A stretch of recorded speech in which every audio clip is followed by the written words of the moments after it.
We'll call the regular meeting of November 17, 2009 to order. I don't see Pastor Paul Craiglow. Don Campbell, would you lead us in the flag and invocation, please?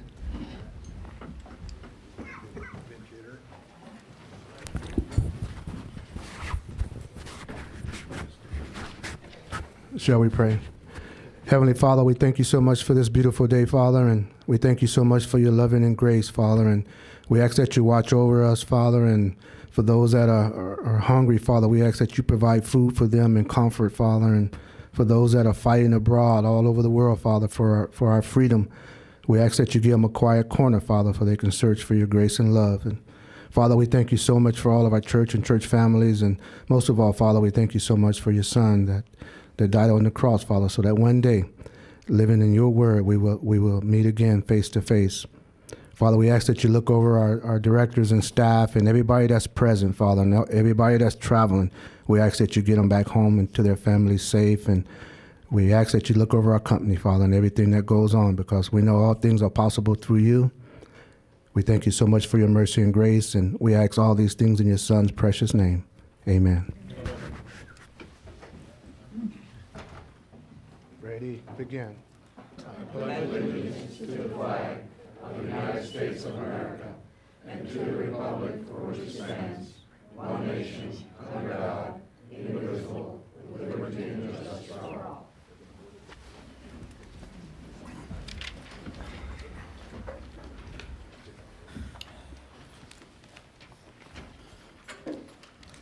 Mr. Taylor, do you have anything to report from closed session? Yes, President Hanks. The board voted unanimously in closed session pursuant to District Policy 4350 to accept the hearing officer's findings of fact and accept the hearing officer's recommended decision to devote Mr. Raymond Shirley to the position of lineman journeyman effective November 18, 2009 with no back pay, and authorize the sending of a notice of its decision to Mr. Shirley, which sets forth the conditions of reemployment. Thank you. All right, I'll ask the board to join me up front for service awards.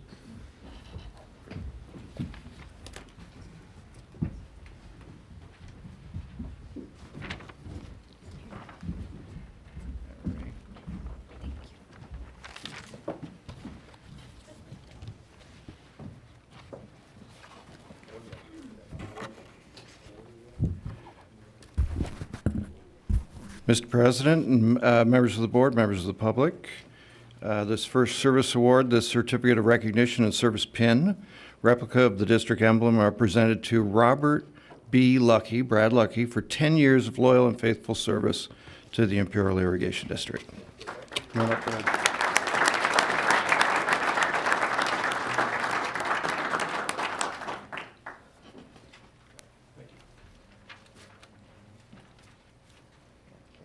Once more.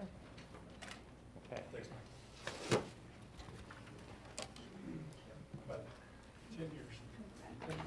For 10 years of service, Juan Martinez, Engineering Technician 3 in the Energy Department.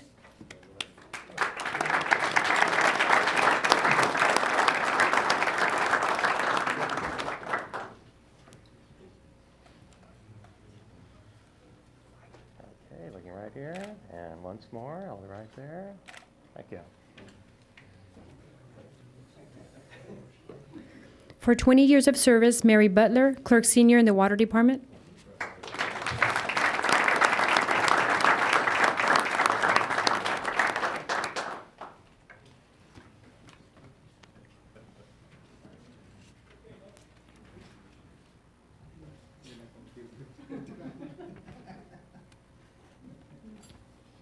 Okay, looking here, and once more. Okay. For 35 years, Don Campbell, Superintendent General Fleet Services in the General Services Department.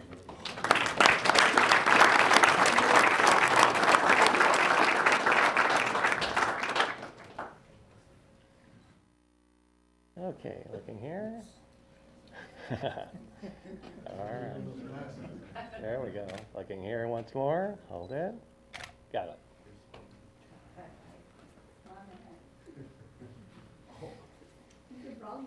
That's right. One floor. Okay. Is there anyone else on the list to receive a service award and I didn't call your name?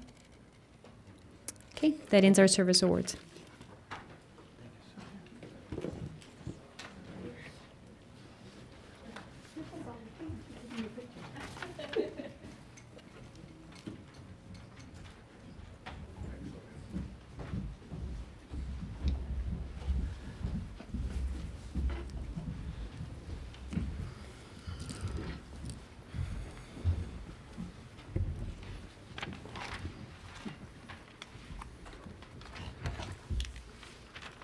At this time, we'll hear public comments.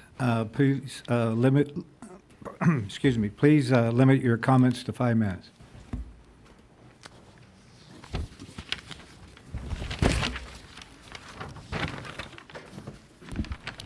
Good afternoon. My name is Andrea Guerrero, and I'm here from the American Civil Liberties Union of San Diego and Imperial Counties.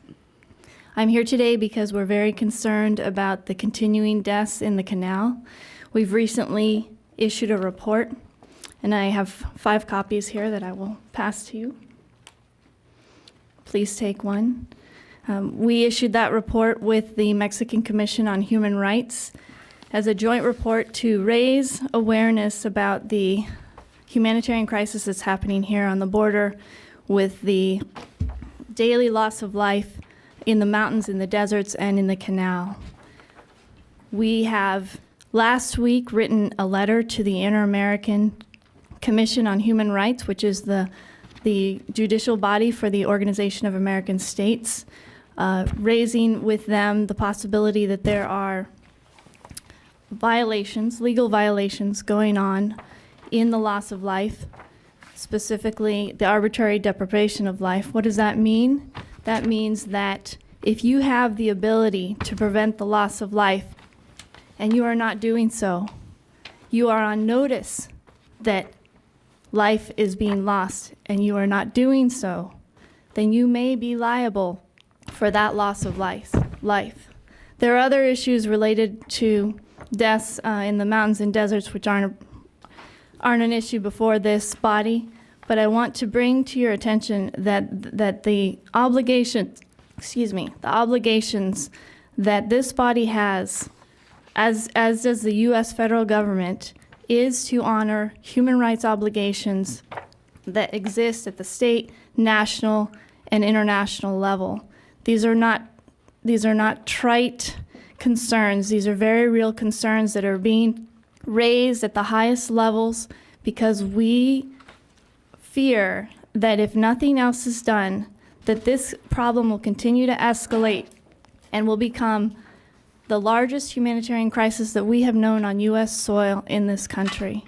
You have the ability to do something about it with one part of this problem, the part that addresses the canal. We are watching. We hope that you do something about it. We know that you have unanimously voted to place safety measures in the canal. We know that that's a good idea. We know that you know why it's important. But what we are concerned about today is that it's been a year, 17 people have died, more will die every day until those safety measures are in fact implemented, put in place in the canal. I'm available for questions on the legal issues or other issues. I invite you to read the report. It's been shared with the media, it's been shared with the U.S. federal government, and now it's being shared with the Organization of American States and the Inter-American Commission, and there are specific references in that report to what's going on in the canal. Thank you for your attention.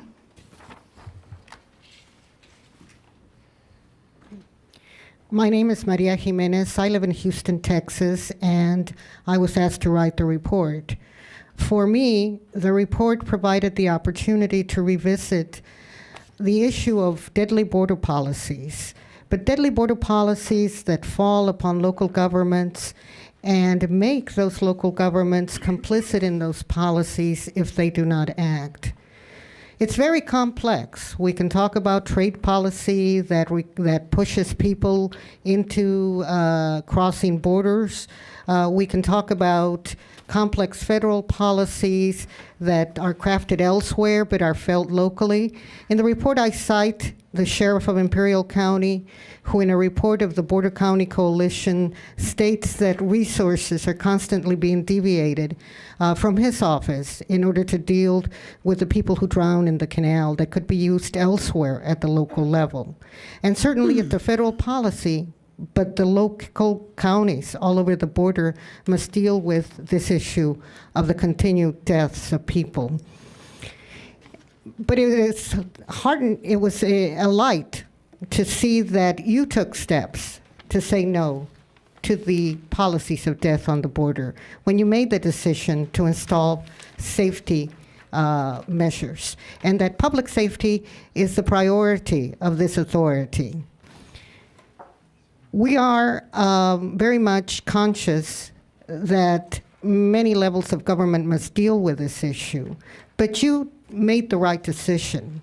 Today there is now a new website, www.allamericancanal.org, and I in Houston and all over the nation, we're watching to see that you become the very first entity to look at this as a human issue, to look at this as a human rights issue, and to really take that step to resolve it.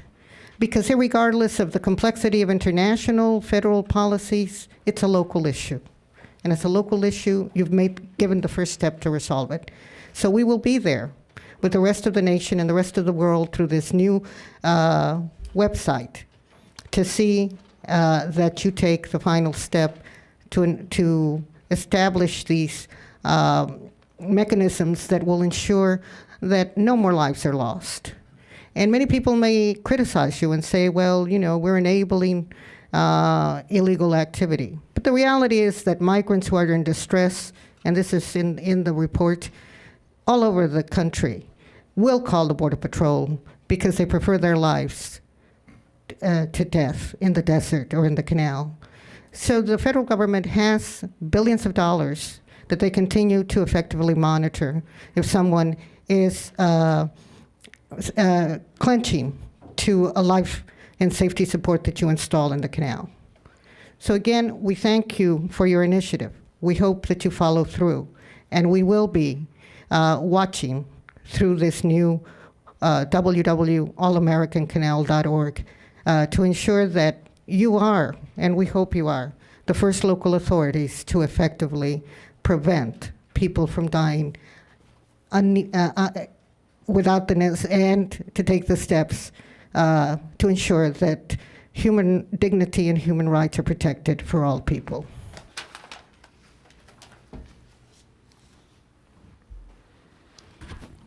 Good afternoon, Laura Hunter from Citizens for the All-American Canal Safety. I think you know me very well by now, and I'm here again to ask you to please follow through what your plans were. We don't want any more talking, we want action. And I would like to introduce next this woman that I just contacted last week. And she has a very interesting story to tell you. I found her name as the next of kin in one of the coroner's report. And this happened this year. This is a brand new drowning. So I want you to see, and I want you to pay complete attention to what she has to say. Don't get distracted by the report. It's very interesting, the report, but I will really appreciate if you listen to her story. Stephanie Martinez. Good afternoon. My name is Stephanie Buchwieser Martinez. I'm here on behalf of my husband. His name is Sergio Israel Martinez Contreras. He's a very talented carpenter. During a routine traffic stop, he had been deported. He went back to Mexico. I went to lawyers. They told us it takes 5 to 10 years to do anything legally. Because we had a small baby, he was having a nervous breakdown in Mexico and just couldn't take it anymore, and he said he's coming up here. Well, I'm standing here because he died. He drowned in that canal. I was contacted by the coroner's office. I mean, it took a while for them to call me back. But this is my husband and his baby right now. This is about the last time he saw our baby. When he was found, they told me, do not come, don't come.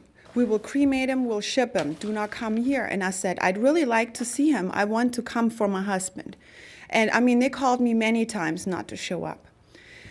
When I showed up at Fried Chapel, they had already done the autopsy. And before I came here, I educated myself, met with coroners in Reno, Nevada, where I live, just to maybe psychologically prepare myself what I'll be seeing. They had told me, for example, there'll be a Y-like autopsy scar, which they're supposed to, with a continuous suture, sew back up.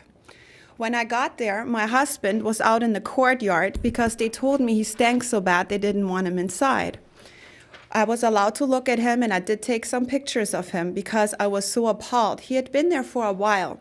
He was not washed. He had chunks of hair and all sorts of things in his eyes. They never washed him up.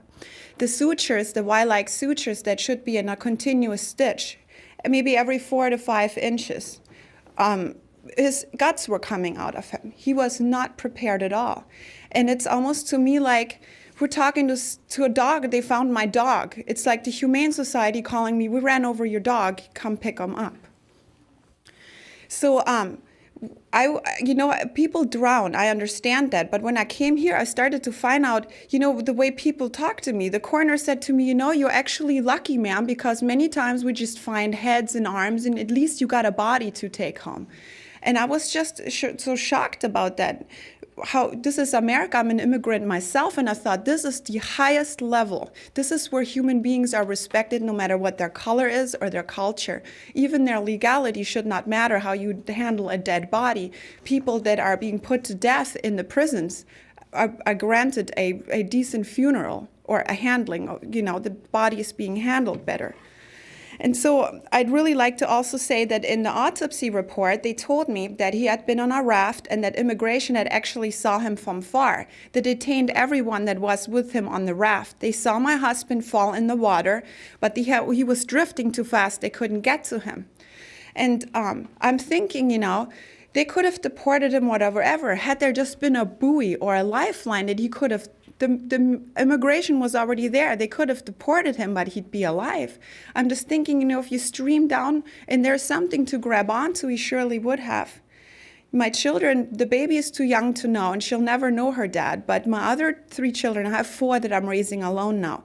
He's got nightmares. He's got frightmares. And he says, Mom, at night when I tuck him in, he says, how do people drown, Mommy? How long does it take? When you look up, is this like when you're in the pool and you're out of air?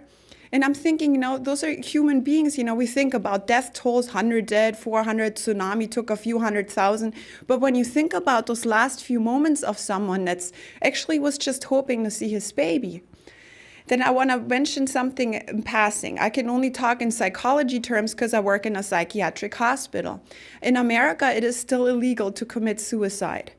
In our society, we honor life even, when there's illegal things that have to do with it. What I'm trying to say is we prevent people from killing themselves. When we find out that someone wants to kill themselves in California, we place them on a 5150 because we want to safeguard their life if they're, not smart enough to save their own. What I'm saying is the Empire State Building, the Golden Gate Bridge, we all have things to prevent people from falling and killing themselves, maybe because they're stupid or they don't know any better. But that does not take the responsibility of good human beings, of good American citizens, to try to prevent, at their power level. And that's why I'm here. I'm not here, to be angry and scream, even though I feel very upset inside. But what I'm saying is, if we can prevent, it doesn't matter. It's not really a political issue to me, There's many people who are conservatives, but they're deeply religious and think that human life is something.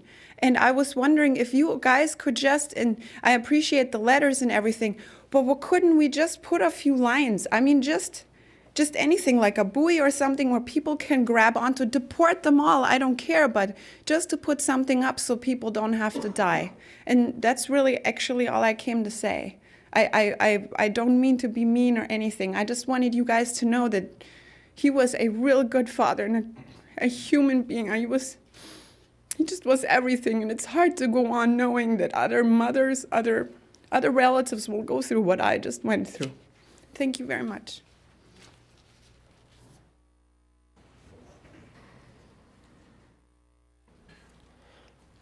See, I wanted to stay. I'm from Citizens for All American Safety also. Stephanie's a hard act to follow. But back to the present, guys. Okay, so now for the last, 9 years, Stella, we've known each other? 150 deaths. Nothing's happened, right? Nothing's happened. You guys, same old dudes, but you're a lot grayer now. Hundreds of families are influenced by this. And you got the technicality is most of them from Mexico, not all. Stephanie's the exception. She's an American citizen. But so the loophole is you were able to drown them all with impunity. The IB Press reports only 2 out of the last 17. Okay, so ordinarily, if you get hit in San Diego by a car, your name is in the paper. 2 of 17 were in the paper of the IB Press. Okay, you saw how the coroner at Fry's Chapel treats them. Stitch them up like a dog, call them. They rarely get people to come down because they're in Oaxaca. And they smell after 10 days, no refrigeration. And they ship the bodies back, cremated, usually, in a little box. So you guys, you staff guys, know what to do. You've been dragging your heels for a long time. Likewise, Mr. Brady, you've been dragging your heels too. And the rest of you staff. Now, the board, as you know, a year and 2 months ago, voted to put the lifelines in, to put the fences in. I'm a fence guy. You want to fence a lethal thing, you want to put the lifelines in. Okay, I'm a right-wing guy, but this is a very central human issue. And I know Mike Abadi has worked his tail off. James Hanks has worked his tail off to make this happen. The other 3 went kicking and screaming, but they did vote 5-0, okay? San Diego did vote 5-0, but you know what? It was basically letters. So for 14 months, 2 pieces of paper went back and forth, BOR, IID, San Diego Water Authority. Nothing's been put in the water in 14 months.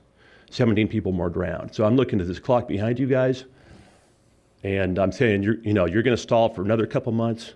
That's unacceptable. Mike, I really would hope that you and Hanks can see what you can get out of your team here. I know that you don't have enough control to make them do the right thing, but maybe after they've seen Stephanie and they listened to her story, that's only one of 600 stories. One of 600 stories, okay? So you've heard a little bit of this story. I hope that you guys can start putting hardware in the water as soon as possible and fencing, because you have the most lethal killing machine in the country, and it's still going on at a very high rate. So that's my story, and I'm sticking to it, guys. I hope you can do something in the near future.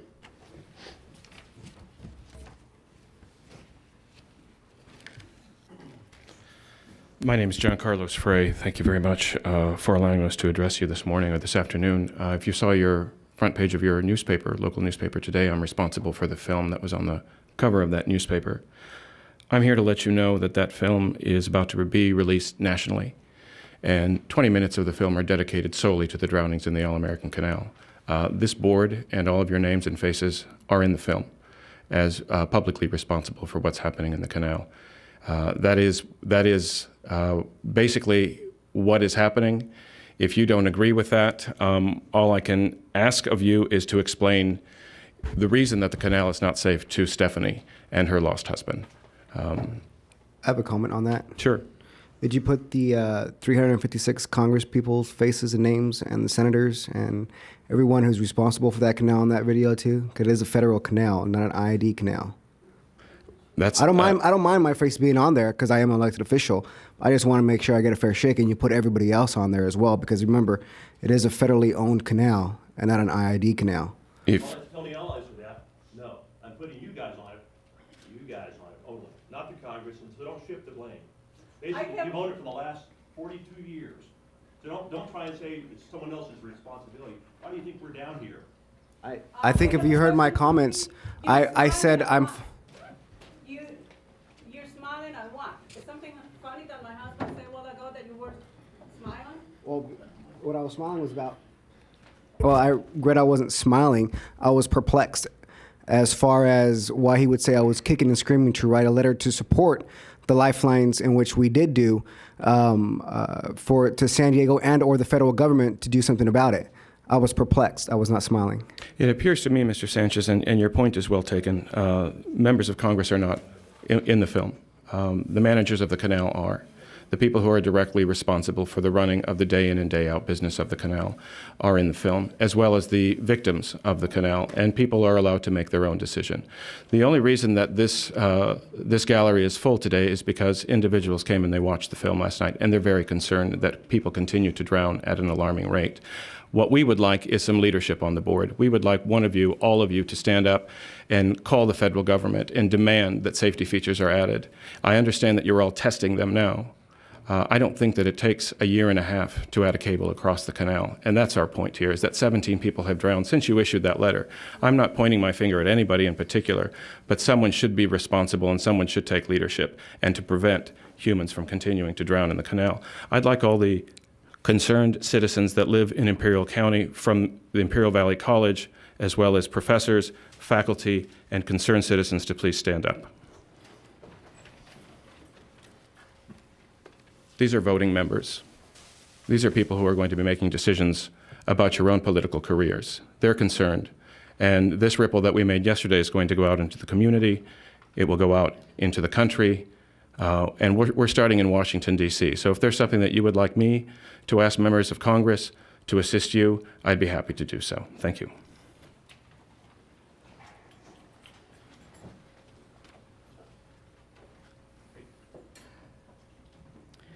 Good afternoon. My name is Lisa Solomon. I'm a resident of Brawley and an instructor of history at Imperial Valley College, and I would love to have had a number of those students in my classroom. I grew up on the family farm located in the southeastern part of Fresno County. There were a number of consistencies to that life. One was that we put in long days in hot, humid weather to tend to and harvest the variety of crops as deemed by my grandfather. Another was that local authorities would find and remove at least 2 dead people a month, usually between May and October, from the Friant-Kern Canal. Many of those individuals lost their lives trying to flee from le migré, a phrase I grew up with. Others fell in by accident walking along the sides of the canal at night as they made their ways north through the Central Valley. What was known during those years is that those recovered were in the region without the proper documentation, yet came here because of the availability of jobs and the desire to provide a better life for their families back home. I know I grew up with classmates who lost relatives in that canal. What we all recognized then was that the canal, handled in part by the feds, and to a lesser extent the Kings River, was almost impossible to escape from once an individual fell into the water. There were no ladders. There was usually a good deal of debris, rapidly moving currents, and very cold water. If anyone in the area happened to hear the cries from the water, the actions were to try and save that person first, without regard to their hometown or their legal status or the reason for being in the water. Some things have definitely changed over the years. I no longer live in Fresno County. I no longer make a living in farming. And we know more now about how to make such waterways safer for all people, not just those who may fit into our preferred view of a society and a workforce. However, as a society, we have also become more concerned about cost and liability and possible backlashes for decisions made. As such, as has been mentioned, this body has yet to take the actions you voted on to improve the safety of the All-American Canal, actions you approved a bit over a year ago. Some may say that the actions taken so far, including signage, are enough, without considering or admitting that most of those individuals who try to cross the canal are more than likely illiterate in their own language as well as ours. Some may argue that the cost-benefit analysis is favorable to an action, or the threat of a lawsuit overrides all other concerns. You are the elected body that has the power to put these changes into place. You were chosen supposedly because you were willing to stand up and do what is best for the district and its customers, including the residents of the valley, a large number here today. Nowhere was it stated that you conceded your sense of humanity when you took the job. That's not a part of politics. I would like to conclude with two thoughts. The first is a statement from the Dalai Lama. A good motivation is what is needed. Compassion without dogmatism, without complicated philosophy, just understanding that others are human brothers and sisters and respecting their human rights and dignities. That we humans can help each other is one of our unique capacities. The second thought is this. If seeing more and more people like us and our students at your meetings, if having more and more people question your hesitancy and preference for the path of least resistance, if knowing that the continued inaction could lead to changes when elections come up, then continue on your present course. But if you remember that we are all human, then put the changes into place now. Thank you.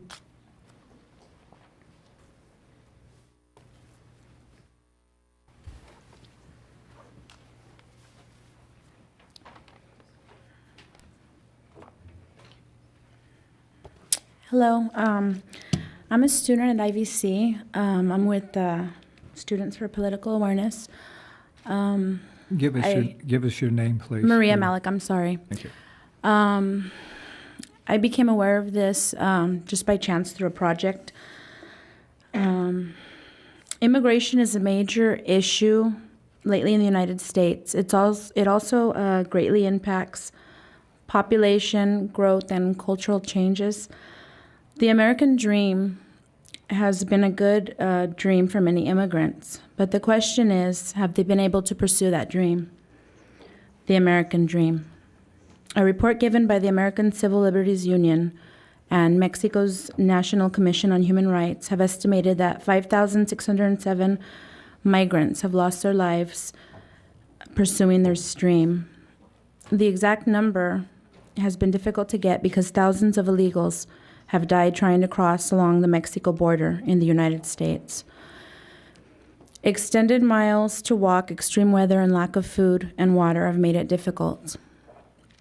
Saying that the All-American Canal has met all of its safety requirements is like saying that an automobile has met its safety requirements with just seatbelts. In both cases, the survival rate would be higher with the extra protection. We ask that you realize that even one death is one too many, and that all safety features possible should be provided. Thank you.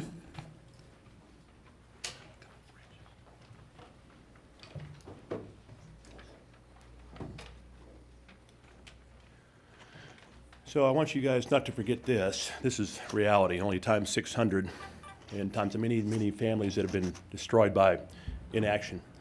But I also want to say one thing. I know that there are some good guys on your board. A couple of them I know. Mike, do you and Jim have any thoughts on this you'd like to add? Because we've just been talking to you. What do you think, Mike?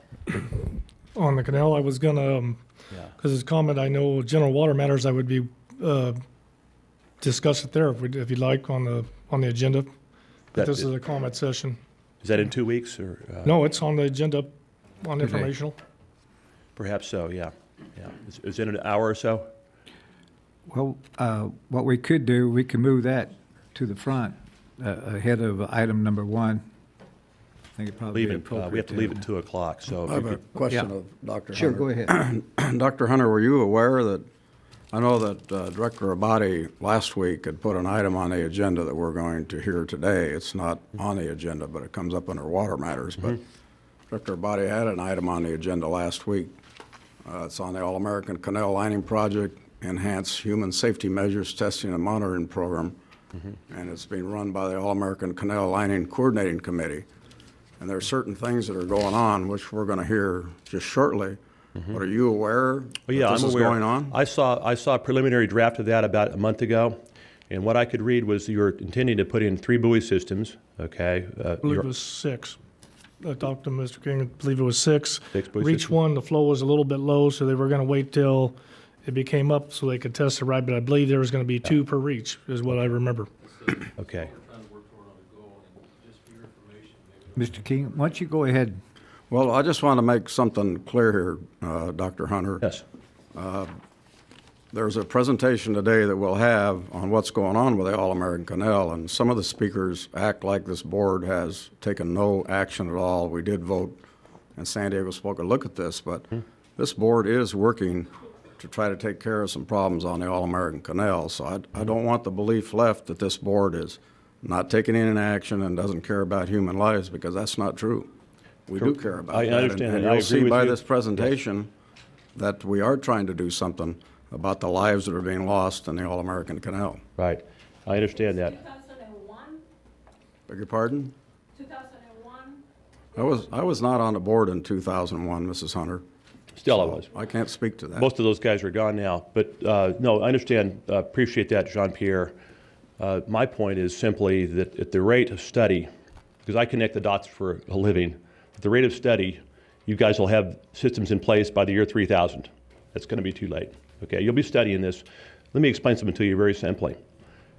The studies have been done before. The Edmund G. Brown Canal up in where I used to work up in the Bay Area has safety features in it, buku, because when they run through residential areas and kids drown, they immediately put up fences, they immediately put buoys in place.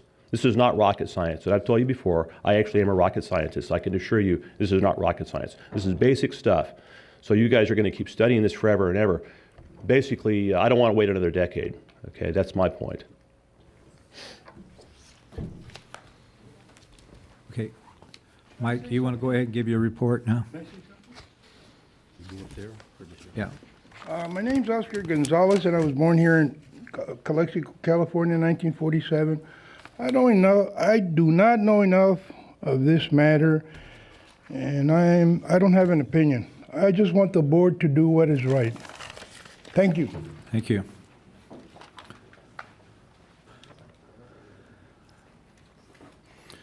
Good afternoon, President Hanks, General Manager Brady, and IID Board of Directors. I'm Ken Birch. I'm here representing Claremont Equipment today, and this may not be the right time to address these, but I have some questions, some issues that I would like to talk with you about regarding the action item, or action agenda, General Services Item 23. And if you like, we can wait till that comes up, and then I can address those, or I can do it now, whatever works best for you. We would ask that you wait till it comes up to address it, okay? Yes, thank you very Okay, much. Thank you. Mike, once you go ahead and give your report, I think some people are still here. Once you give your report on the All-American Canal that you have prepared. Go ahead.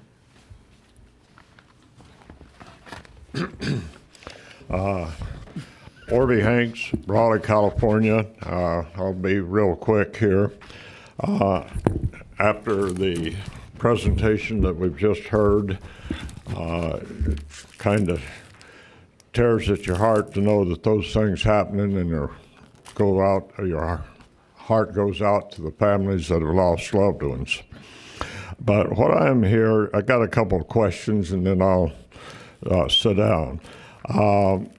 I looked through the agenda, and I didn't see anything in here about the upcoming mitigation in the water department of some interceptor canals or whatever, approximately $311 million that was mentioned. And there was supposed to be a bond issued and bond indebtedness, et cetera. My question is that still on the board's agenda? Has anything been heard, or is that still in limbo? If not, I got another question. Can I speak to that? Sure, go ahead. Last week, again, Director Abadi had that issue on the agenda. So he had two issues that he put on the agenda, the All-American Canal and the system improvement. And because he did not attend the meeting, both of those were carried over. And so we're going to hear the All-American Canal today, and I would assume that we're probably, during water matters, going to hear the historical information that he wants to know about how the system improvement came about from the QSA. Okay, then there is one item on the consent agenda. I believe it's item number 10. And this was something that I was wondering, that's on the consent agenda. I was wondering if that could be tied in with this $311 million with Mr. Eckhart's promotion or whatever it is there. It seems that that is going to be an ongoing project, and it says here that Dr. Eckhart is an essential thing, and I was just wondering if it was going to be a de facto situation already set up. If he is given that contract, then the $311 million are already stuck with it. So that was just my question. When with the other thing that's coming up is the $250 million project for the renovation of plant number 3 on the power division. We've got 2 very expensive items coming up, and if we're having trouble bonding one, will that affect the other? And I would hope that we would, as the general public, would have a better understanding of what is happening on those 2. And I don't know whether it'd be out of line, but there's an old saying that fools rush in where angels fear to trod, and I'm at that kind of a position here now. I think there's a lot of us that are on the ignorant side of what's going on, and I think I'm in good company. Thank you. Okay, Mr. King, go ahead. We'll try one more time. I'll sneak up on the podium here. Last week, Director Body asked us to be on the agenda, and I did have it in the board folder, and it's not in the board folder today.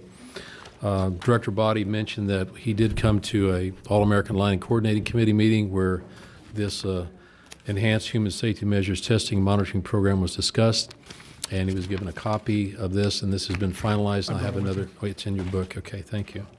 I want to clarify some dates and stuff that are in that and what we're doing.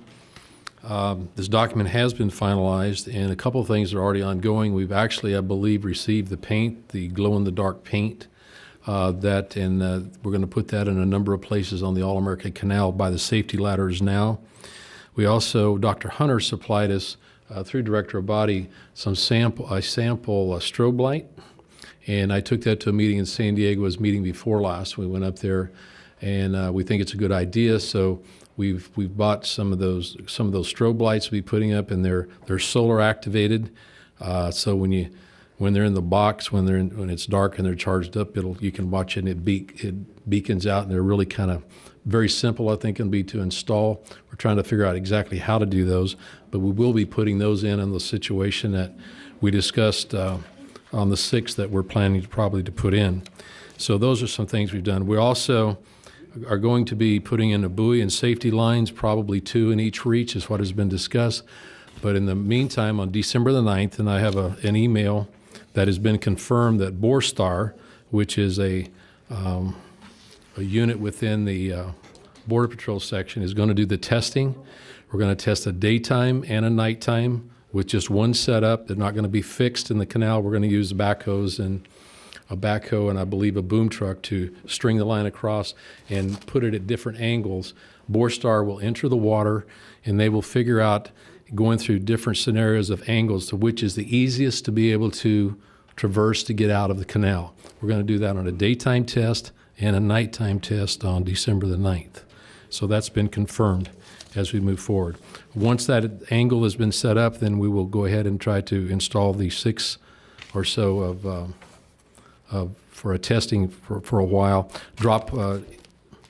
Reach 1, as Director of Body right now, is still held down because we're holding the level down to be able to get the transitions in and the cutovers. As soon as that's brought up, which will probably be February, March. When that water surface comes back, then we'll install the 2 in Reach 1. So we are making some progress, and we're going to hopefully, well, not hopefully, but on the 9th, they'll come up with a recommendation as which is the best angle, and then we'll work on the permanent installation part to put in the first part of the year on down. But you'll know which is the best angle before Breach 1 even comes up to elevation, Correct. because you'll learn that in 1 and 2. We can start putting in 1 and 2 probably, since it's December the 9th, the holidays, get the material ordered, maybe sometime in January, we can get Reaches 2 and 3 installed. What I'm interested in is what's the lag time? If they do that testing, it should go relatively 48 hours to a week or so. You can test a lot of angles if you're... Actually, they're going to do all the testing in one day. They'll put it in, jump in, test it, make an evaluation, then then we'll move the angle, and then they'll jump back in and test it. So we're going to get all the testing done right away. And we have, it's not in your thing, Director Body, and I'll get you that because you weren't here. But it kind of shows how we've got this line where it's extendable to where we can test in various, all in one day. We're going to get the testing done in one day, and they'll give us their recommendation as to which angle they feel is the best to install. Okay, when do we make that decision? Because time is of the essence. Right.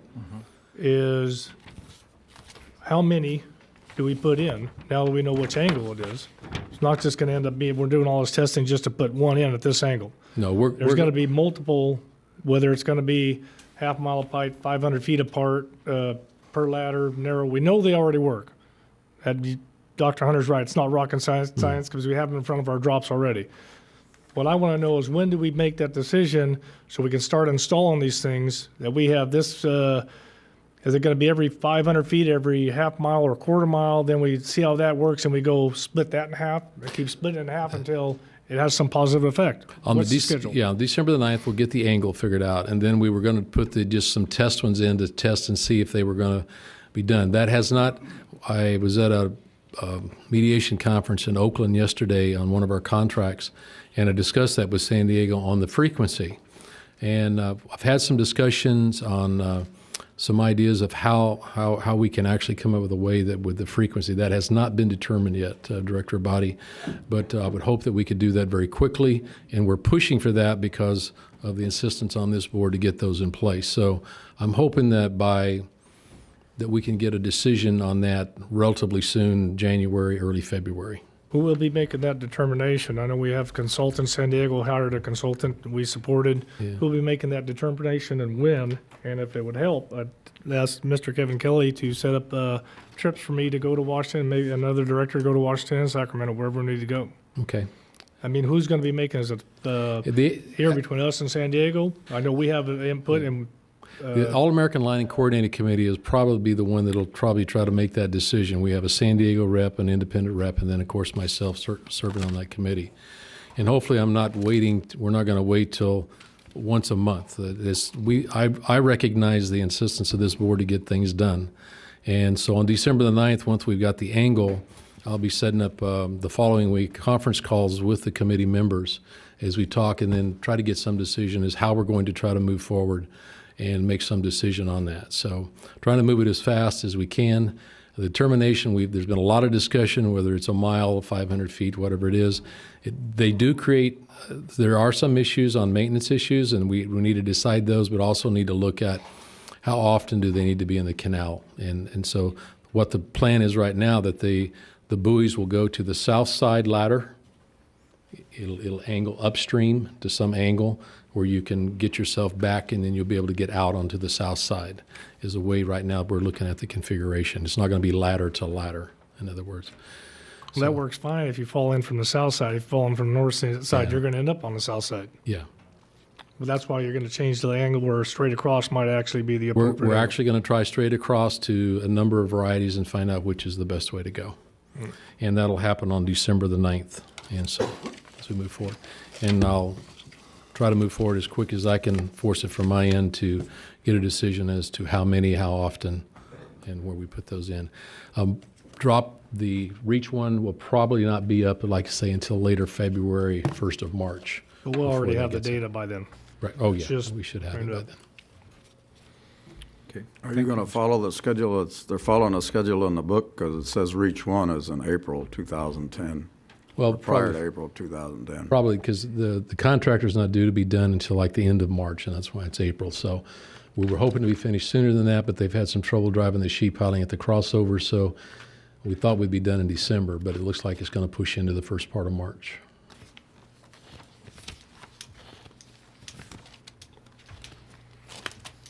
Thank you, Mike. Okay, we'll go back to board comments. Director Abadi, do you have any comments? Oh, no comment, thank you. Director Mendoza? Director Menville? No comments, thank you. No comments. We'll move right along. General Manager, do you have any comments?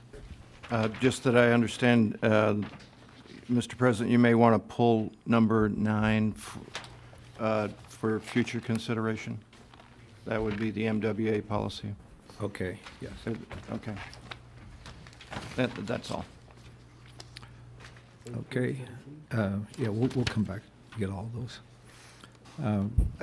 Mr. Taylor, do you have any comments? No comments. Okay.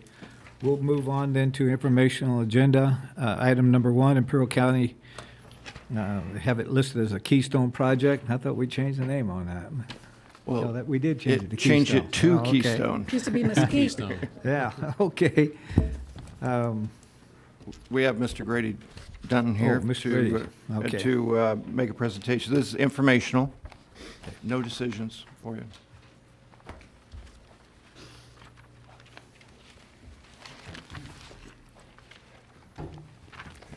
Good afternoon, Grady Dutton, 3159 Olive Street in San Diego.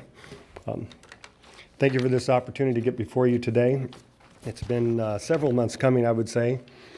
Started about just a little bit over a year ago when this board took action at the request of the Imperial County Board and staff members to look at the possibility of contributing funds toward infrastructure development in, as you said, now it's called the Keystone Planning Area.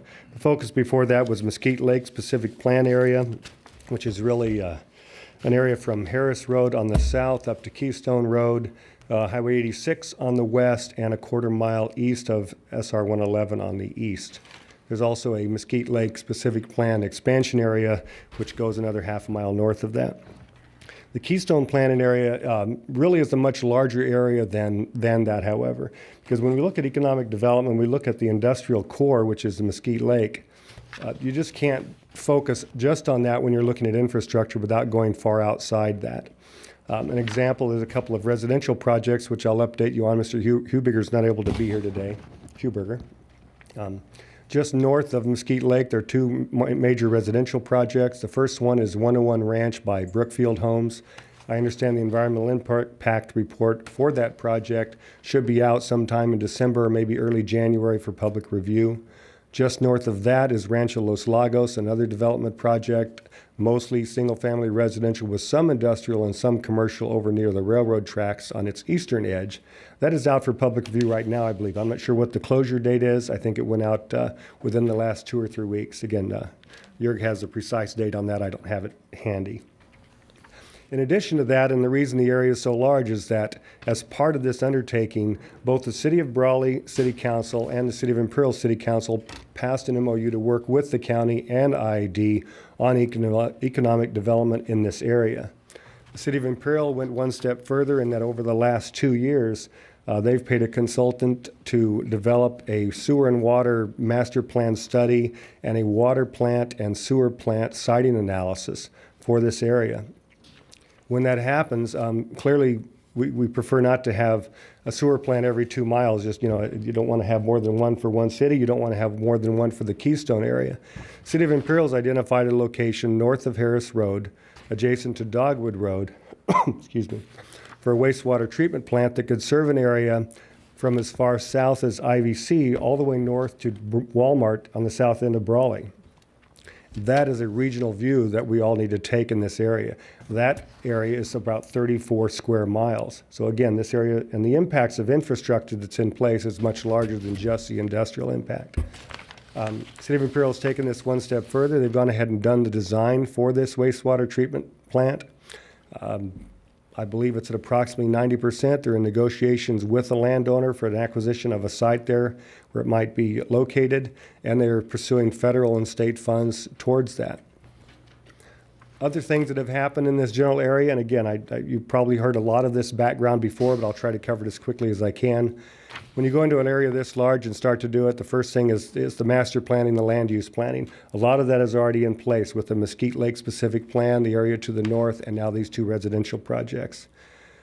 Second, maybe not in necessarily priority order, but transportation is always a huge issue when you're doing development. And again, to keep in mind, 34 square miles is larger than any city in the valley right now. You'd have to combine 2 or 3 to get that many, and we're looking at 40, 50,000 residents minimum in that area. So it's a large undertaking that will happen not only over a decade or 2, but over several decades, 50, 60 years before this would all be built out, if not longer. But transportation is a major impact, and rather than wait until individual projects come forward, the County of Imperial some time ago combined several EIRs that were in process in the city of Imperial, the north end of El Centro, some in Brawley, and in the county, hired a consultant which helped them form their traffic impact fee analysis. And they actually put a fee in place, I want to say a little over a year ago, or about a year ago now, for that. It identified major infrastructure components for transportation. So we have the master plan, we have the transportation, we have a decent water study and a sewer study that shows some of those needs. When we looked at economic development in this area and how we could basically design or construct infrastructure to help create jobs, which is the point after all, right now I don't frankly have a crystal ball, and I wish one of you did, to tell us how we create jobs in this economy today in Imperial County or anywhere. It's very difficult. It's something that the local government, the state, the federal government, we're all struggling with that. And regardless of everything that's happening, we're still losing jobs. But there's a future ahead of us. So what we talked about, and what we talked about over, I think probably at least 15, maybe 20 different meetings with IID staff, is how do we set the stage for that so that when a potential developer, when a potential employer comes and looks at the Keystone planning area, they know that Imperial County, Imperial Valley, City of Imperial, Brawley, IID have their act together and are really ready to support this. Decent land planning is already there. Some transportation planning is already there, maybe not to quite as good a detail as I'll mention in a minute. Sewer and water are getting closer, although a huge hurdle still is funding for the wastewater treatment plant, because that has to happen. City of Imperial can update you at another time. I don't know if Marlene or anybody was able to come today, but they can update you on what their efforts are. So what we did was we looked at different ways to help set that stage. And in the handout that I gave you, there are 13 items. And in case anybody's superstitious about that, I kind of stopped at 13 because I like the number myself. I kind of go against the grain, so there was some method to that. And again, we met with your energy division, your water division, probably 7 or 8 different staff members in energy. Mike Jaramillo was the one who corralled everybody and got them in a room every time, and I was very impressed with his ability to do so, frankly. On the water side, we met with Paul Peschel and John Kilps, and most of these ideas came out of those meetings. Well, I have a general knowledge of energy and water both, having grown up down here and worked in this for a long time. Your staff are the experts, and they helped come up with most of these. So any specific questions in detail on each one, well, I've sort of paraphrased it in one paragraph or less. So I'd ask that if there's a detailed question on one, that your own staff can probably answer it better than I can. Having said that, I'll quickly go through each one. The idea being that this has been presented to the Board of Supervisors a couple of weeks ago. We actually, as you may have heard, we tried to get some sort of a joint meeting, but with everybody's schedule, it just wasn't possible because the goal, and I know Mr. Cordova, the CEO, really wanted to have everybody see this at the same time. If that had happened, we might be here until January. It's important to do that, to be at the same time, because we're all partners in this together. Exactly, and we'd still like to do that. I think Mr. Brady and Mr. Cordova worked for 2 or 3 weeks to try to mesh the schedules, and finally said we just can't wait any longer. But we certainly offer and would like to do that again if at all possible. Again, in fact, it waited probably 3 or 4 weeks just to try to set that meeting. Excuse me. So, first, we'll hit the energy division and the right-of-way folks, and they were involved in 2 or 3 of these meetings as well. First of all, just overall system. And while there's a very good, I don't want to say general, very good specific knowledge, if you will, of IID facilities within the energy division, when you have all the different pieces, with transmission and distribution and substation and interconnect, and all these folks were showing up to the meetings, there was still a desire to look at this keystone planning area with all the land use planning and really do an even better analysis and assessment of that specific area. It goes right in hand with number 2, which was the zone study. We did actually do some what ifs. I said, look, typically when a developer or a new proponent for a project comes to the valley, they'll go to ID and they say, okay, well, I want to build X. Well, they need to be able to tell you exactly where their plant or their operation is going to be, precisely what the load's going to be, and all those things. And the Energy Division appropriately needs to go away, do some study, do some analysis, and come back to with us some answers. That takes time. Some of you may know industrial development more than anybody else. They don't care about time. They want the answer now. They want it yesterday. They want it last week. They'd prefer to have their building already there and just move in. They're the least patient, I think, of all the ones that I've run into in my career. So this zone study was sort of a what if, where ID staff would cut the keystone area into zones for substations as an example. Say, okay, if somebody comes in for this, what are we going to have to do? From a distribution standpoint, we have to bring it from here to here. We need a substation. Just getting over something, thank you. They'd be able to look at those and be able to come back with an answer much more quickly. Next, item number 3 is a phase substation. The typical answer, if you will, in years past has been, we need power. Okay, we need a check for $7.2 million.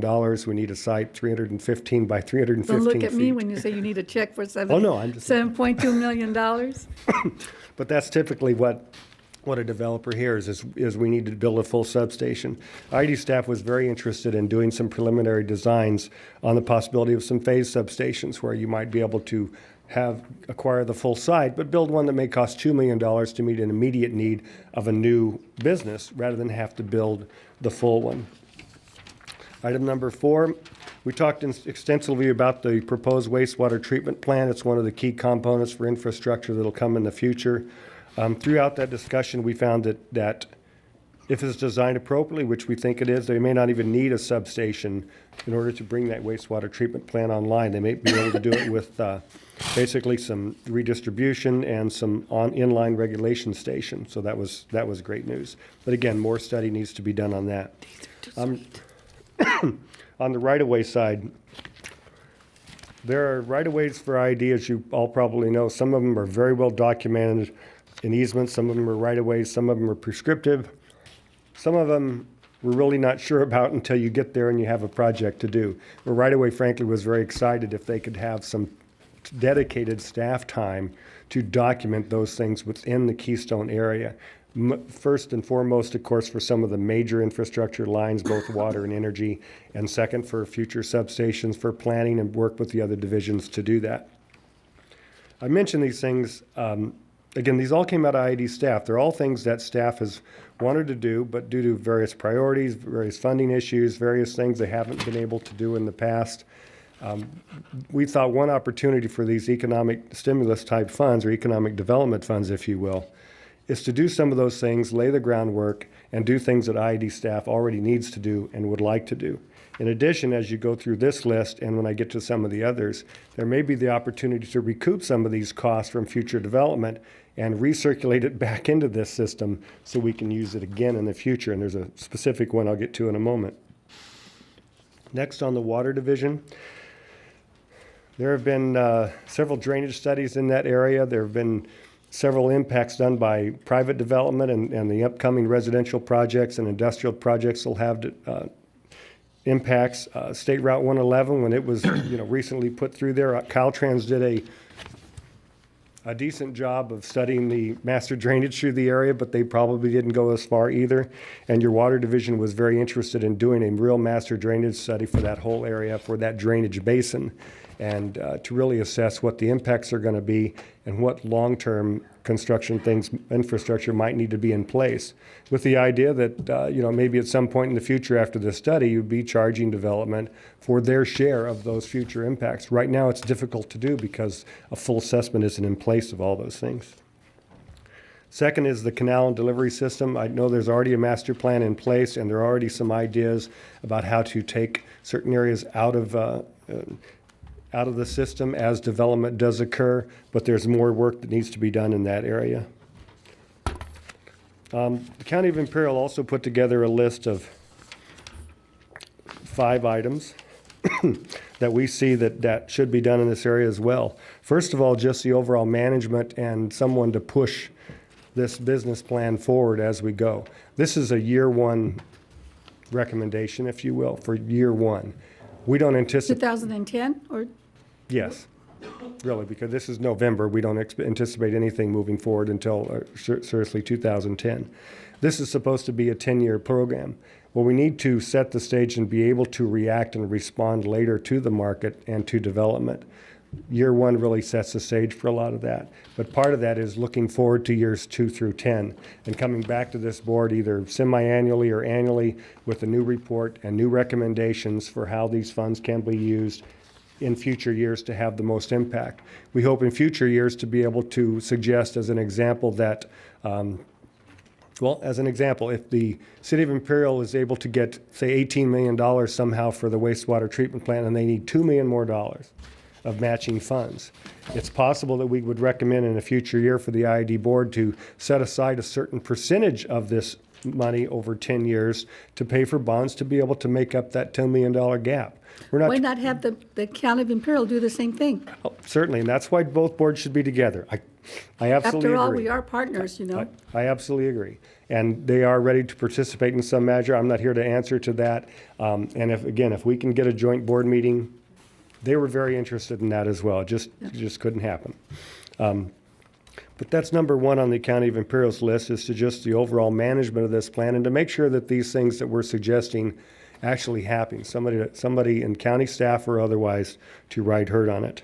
Second would be to come up with an incentive program working with IVEDC, working with the items that are already in place and the opportunities that are already in place out there to have a cohesive plan to offer incentives to businesses to come to the area. Third is to continue to work with the City of Imperial on their plans for the wastewater treatment plant, to both encourage them and to support them in their efforts to get more money out of the federal government and out of the state government to make that a reality. Fourth, and this is where the City of Brawley comes in more than any other location. The City of Imperial did their study and identified 2 locations for water treatment plants that could serve this entire area. One is off the southeast end of the Mesquite Lake area, probably partway between there and Ayton Road, a little bit further south. The other one is at the north end, actually west of SR 86. That's where the City of Brawley comes in. In speaking with the City Council there and the City Manager, Gary Burrows, and their engineers, they believe that they have the room and the capability to expand their water treatment plant to serve some areas down into Keystone. Maybe not as far as the industrial, but certainly some of the residential. Their problem is on the sewer side. If we can build a wastewater treatment plant, we may be able to change the flow where the south end of the City of Brawley, including the Las Palomas, including maybe as far as Walmart, would sewer to the south in a more logical fashion downstream to this one. They have a transmission problem getting some of their sewage to the north to their plant. They have plant issues up there that they're dealing with right now in terms of upgrade and maintenance. So they see a great opportunity to work cooperatively with the county, with the City of Imperial and Brawley to do a swap, if you will. Everybody pays their fair share and everybody would pay the same rates. Nobody's going to get a great advantage out of it, but to do things in an engineering fashion that make a lot more sense, and we need to continue to work with them. If the City of Brawley can't do that and is not capable through either engineering or funding to do that, the fallback is another water treatment location up there, as I said, on the west side of 86. The last item is, I call it transportation, and it could lead to several other things. But one thing that I specifically noticed is in this area, Dogwood Road runs from really the north end of the city of El Centro all the way to the south end of Brawley. And there have been several developments proposed along that corridor. And without exception, each one has gone to the county or the City of Imperial or Brawley or whoever and said, okay, how wide is Dogwood Road? And the answer is it's either 150 feet or 260 feet, depending on IID requirements, IID water, IID energy, all these different things. The TIF study that the county did identified that it could be as large as an 8-lane expressway through there. The county 20-year plan shows it as a 6-lane expressway with 2 lanes set aside for some kind of a mass transit. That sounds huge at this point, but we're talking 50 or 60 years out, and that is a possibility. Dogwood Road is the major north-south corridor through there. What we've suggested here is to go ahead and do a serious alignment and right-of-way study for that so that every project that comes in the future knows precisely what their contribution is going to be, how much right-of-way they're going to have to give up, where it's going to have to be, and how it's going to be designed. All of us have driven that road many times, I know, and as you go down, you'll notice a couple things. First of all, you have overhead energy lines on one side most of the way, if not all, and on 2 sides for part of the way of varying sizes. You had water, not so much through that whole area, but there is some. Unfortunately, also on this small 2-lane road, you have a high-pressure gas line on both sides. And frankly, we need to study that in great detail so we don't make any mistakes, so we have the alignment down very clear. That's when I mentioned where we might be able to get the money back as projects get developed in this area and pay the TIF, pay the traffic improvement fee the county's collecting.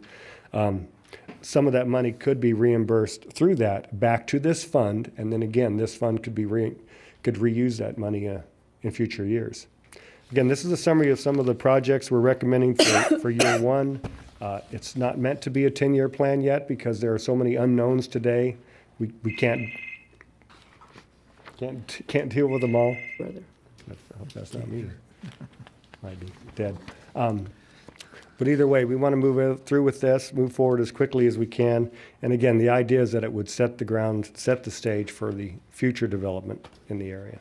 With that, I can answer any questions that I can on the county's behalf. If there are specific ones about specific either water or energy items, I'll do what I can, but your staff is probably better off for those. Thanks. President Higgs has a question. Sure, go ahead.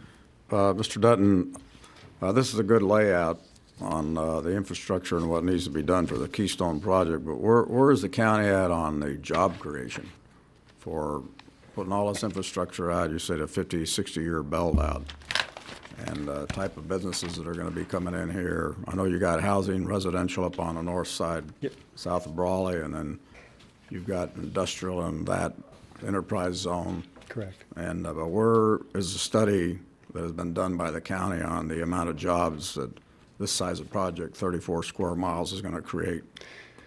I can provide you more detail later. I didn't bring the whole book, if you will, but they have, when they did the Mesquite Lake specific plan, they identified the land uses and the potential jobs.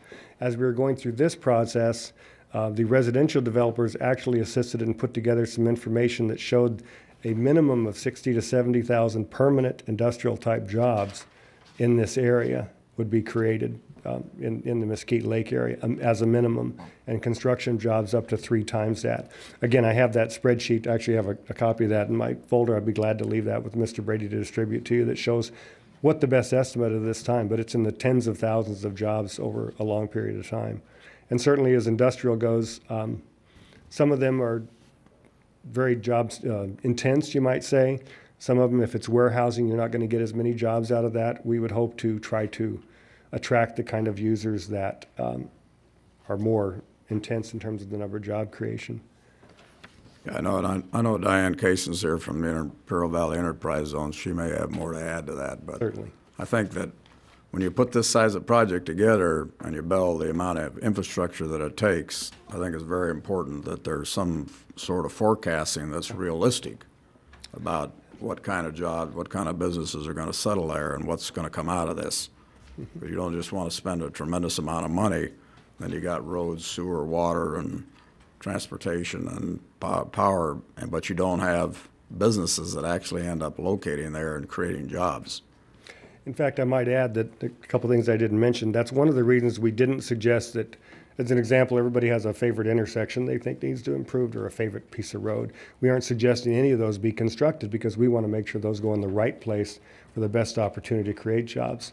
In addition, the County of Imperial still has a very good relationship with EDA, and those representatives who just recently, allowed a grant in the South End on 111 are very interested in Keystone. They've said, please find us a user, find us a job creator. Find us a business that wants to come here, and we'll be there with you that quickly to help build that last mile of road or help build that water treatment plant. And I think, you know some of those folks as well. They're very interested in that. We just don't have anything for them yet, but they're interested as well. So I agree, they need to be in the right place, and that's, again, why we aren't recommending a specific improvement be designed and constructed right now. It wouldn't make any sense. You'd almost guarantee it'd be in the wrong place, so you need to do the planning first. Following up on Director Menville's question about job creation, that was one of the reasons why I supported this plan. And I supported the commitment of, where are you going? I got my chart in here. I'm going to grab it. Where I supported this board's decision to be a partner with the county in this project. Since we made that commitment a year ago, things have changed. Another lawsuit has been instigated against the IID by the county.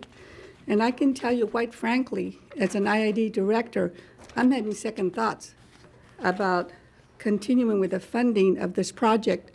You talk about the regional view, the partnerships, we need to get our act together. Well, and this message, Mr. Horn, is for you to take to your County Board of Supervisors. If they expect us to be partners, then we better be acting like partners.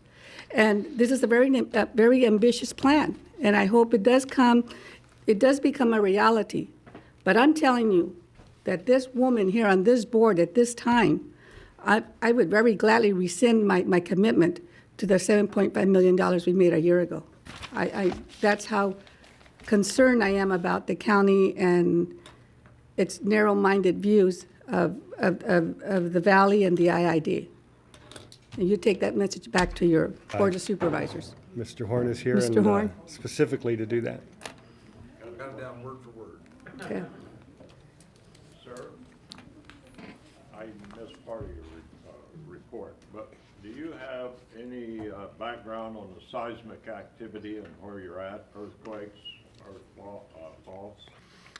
In each of the development projects that have come forward, both the Mesquite Lake specific plan and the residential projects, they've done their own geologic assessment. And when, as an example, when they're siting the wastewater treatment plant, they'll know as best we can what we're up against. Obviously, again, I grew up here too, and you're not going to escape it one way or another, but they'll try to site it, and if they can't site it as far away from a fault or a specific zone as you'd like, they'll take measures to construct it so that it can handle it as best it can. Well, take a drive down South McConnell Road and check the fugers that are in the highway. Like I said, the reason he's bringing that up to you, it brings back childhood memories and why his parents moved from that area. I understand. I bounced around a lot growing up as well. Any other questions this time? Just a few comments. It's the concept, and I know from a lot of business people I've been hearing about, like the concept, as far as being able to put industry out in Mesquite Park, Keystone, the Keystone area. I think it's a good project. What's unfortunate is that we can't give you any more money. And what I mean by that is, through the lawsuits, you're using San Diego transfer money to defend these. We're using San Diego transfer money to defend these lawsuits when that money can be going to Imperial County projects. So, as well as some of the landowners who are suing the district for on-farm conservation. So, I mean, we'll see what happens, I think, in the upcoming months. But I think the Keystone project is a good project, and I hope that we can work this out and move forward and get a 5-0 vote. Do you realize that the $2.5 million that the county has paid their attorney for suing the district could be used for this project? Imagine what you could have done with that $2.5 million on this project. Imagine that. And my only comment would be, I know Mr. Horn's taking notes, because that is certainly not something that I've involved in with the county. I'm an infrastructure guy. So. Understood. No, he's got it. Pad, paper. Thank you for your presentation, sir. Good job, Grady. Thank you.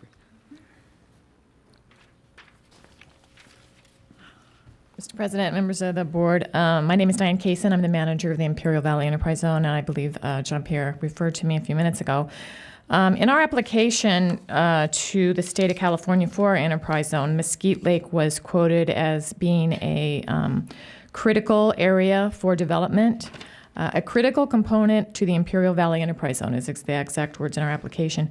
And it was noted that it would accommodate industrial, warehousing, food processing, and all of these would require large portions of land. And I know that some manufacturers have taken a look at the property out there. We've had multiple site visits with people coming in for as far away as China to take a look at it. And obviously the infrastructure is the key, and that's what's holding back the development out there. And based on the level of interest that I've seen in my short time being with the Enterprise Zone, I would say that there's an extreme amount of interest. I believe Mr. Kelly could even enlighten you more on that. But there is a great deal of interest out there, but obviously the infrastructure is keeping it from developing. We all know that we need jobs in our community, and I believe that we need to plan for our future, and I think this is an opportunity to do just that. The Enterprise Zone really applauds the County of Imperial's finalization of a kind of a business plan. We encourage the IID to fund this funding through the local entity to help pay for this infrastructure and the needs there. The Enterprise Zone is a huge asset to Brawley, the Brawley area, and the County of Imperial, and the Keystone planning area is a huge part of it. We've recently had a study done, a marketing study done for our Enterprise Zone, and one of the things they identified was the lack of lands, a lack of parcels available for growth.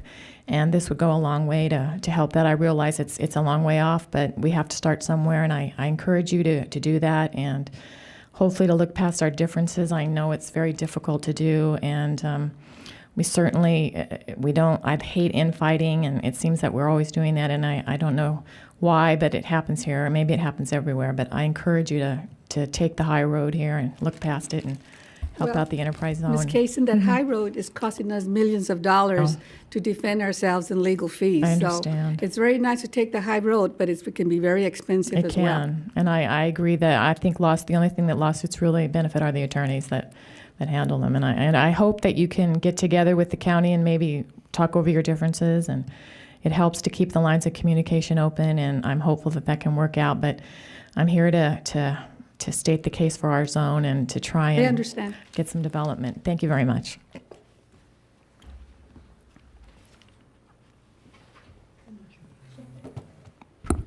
Kathy Kennerson, CEO of the El Centro Chamber of Commerce and Visitors Bureau. Mr. President, members of the board, I'm here to ask for your support for supporting the county in this effort to bring jobs to Imperial County.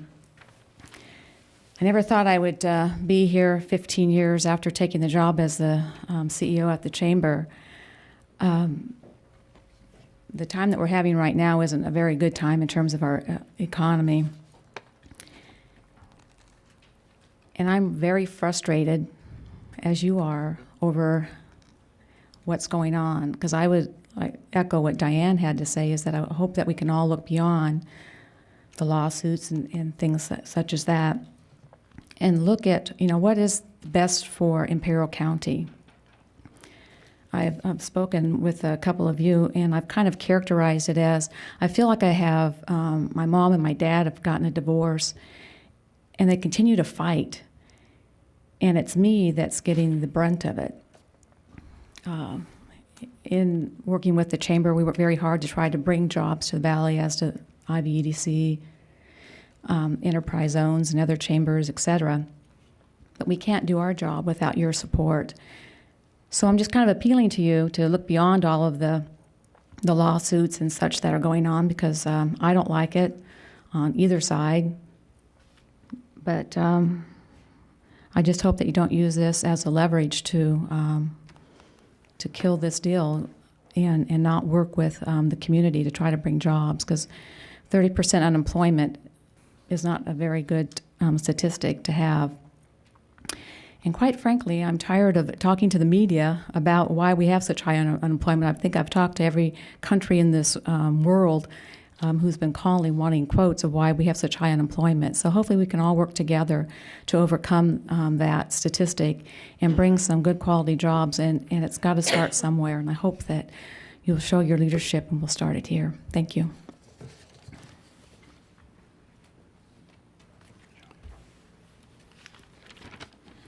Any other comments? I imagine we'll pursue this a little more with our 2-on-2 meetings. They've done a lot of good. Yes, we will. And if I might, I'd like to end this on a somewhat of a positive note. Go for it. Enlighten me. I'll talk to the rest of the board. Yeah, then.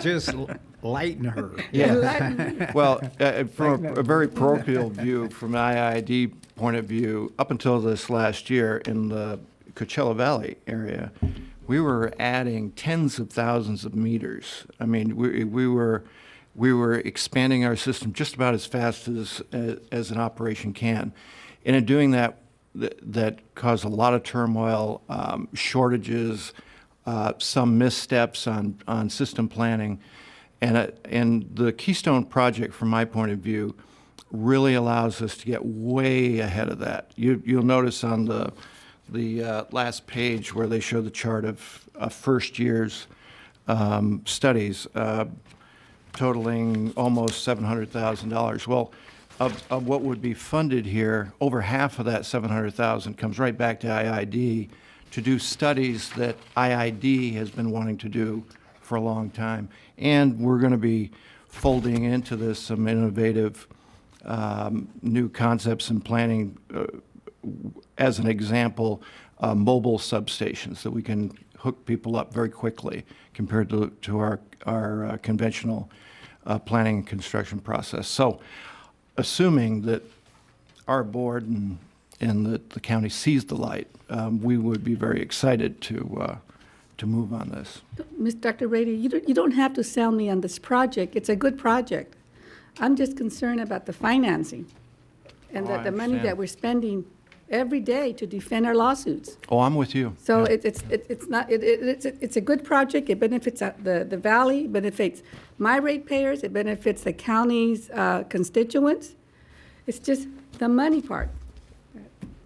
So someone needs to wake up and smell the coffee. I got a question for Mr. Horn. I want to get him in the middle of this. No. Has there been consideration given to a rail yard this close to the border with distribution? And there's talk of the algae farms coming in and possible refineries and the need for shipment. Is there any consideration given to this area for rails? I don't know if Grady looked at that in his studies or whether or not it'd be planned to be looked at in more depth going forward. But I know that Supervisor Wyatt has been very keen on the idea of adding a rail park in this area. A number of the people, and I know that Diane could probably speak to that, have inquired in that area about the availability of rail. And of course, there is a rail line that runs down in there, but there's really limited siding capability or where you can pull a train off and do the switching that's necessary. So there's been some idea of putting a loop in there so that the trains could be and better access to rail could be achieved. So that's I'm sure that if IID is a condition of forking over approving this, would request that a rail component be either beefed up or added, I'm sure that could be a reasonable request that would be accommodated without any problem. And perhaps, Mr. Horn, you could ask your Board of Supervisors to also take the high road. If it's a railroad. Andy, does the board have a plan B as far as if the district should, if you guys should prevail in the lawsuit and you can't get the $750 because we're not sure if San Diego's going to give us the money because the QSA is done, so to speak, and you guys file for these bonds, do you guys have a plan B as far as to come up with that money? It's called an iBank. Yeah, right. I mean, for the most part, some of these lawsuits is a long time coming. For example, who owns the water? IID, landowners. I respect that fight. Been 100 years in the making.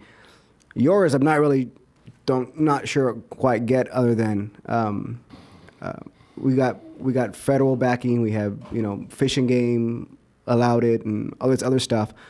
So my concern is if you guys were to prevail, if you guys have that money for the project, or would that put the ratepayers in a bigger hole as far as your taxpayers to come up with that money? Mr. Director Sanchez, that's a very, very good question. And without benefit of legal counsel, unless you'll let me borrow yours, I would say that probably nobody has thought that through clearly. And I would say, and I don't think I'm stepping too far out on a limb, that because I had lunch last week with one of your board members and the chairman of our board member, at which time there was assertions on Mr. Limegruber's part that he would like, and I think he was expressing the will of the whole board to get this matter behind us of the legal challenge and do it in a way that is beneficial to all the interests of all the parties that are involved. Now that doesn't say a whole lot, but I think it was a clear and sincere expression of their opinion that I don't think anybody likes, as Kathy so eloquently said, the infighting and the bad feelings that this has caused. But the question that you ask is, like I say, a very good one, and I don't really know that anybody has thought that out other than you to its possible conclusion. But that would probably be one of the many issues that would be better, would certainly benefit from some peaceful resolution to the current conflict that we have. Any other question? No, the resolution is it's obvious and very simple. Stop suing the district. I will. You've asked me to carry that message back, Very politely Director this Mendoza, time. and I assure you that I will do that. Although I'm sure it would be much easier coming from you than it will be from me. Let's kill a messenger. Okay. Sure, go ahead. Well, that issue of who owns the water has been debated, and it's still debatable since 1911. And I'm not so sure that I can answer it, but I can tell you 4 things. It's like the concept of what does happiness means, and it depends on your perspective. I think when you look at who owns the water, if you ask the farmers, they're going to say they own it. When you look at the community, and certainly my compadre, he thinks God owns it, Tony Ramos. And when you look at the business community, they'll probably side with the farmers and probably with God. And when you look at case law and the decision that was emanated not too long ago with Arizona versus whatever, we know who owns it, right? So right now, in conclusion, when you say who owns the water, I'm not so sure that anybody owns the water. And I'm not so sure that I give a rat's ass who owns the water. But more importantly, I think the IID has the mission to be like a referee in a baseball game, right? Am I wrong? IID Council. Am I wrong in using that allegory or metaphor or not? That the IID is like a referee. I guess he doesn't answer, but I think they are. IID doesn't own it. I don't think the federal government owns it. I think Ben Yellen gave us a good lesson, but more importantly, I don't think I owned it.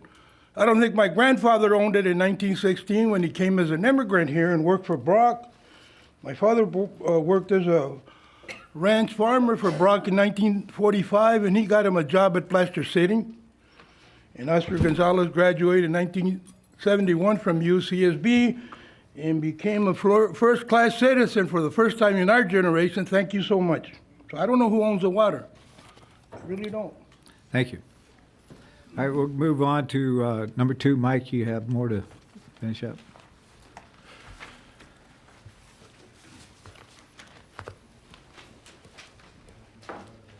Thank you, Mr. Dutton.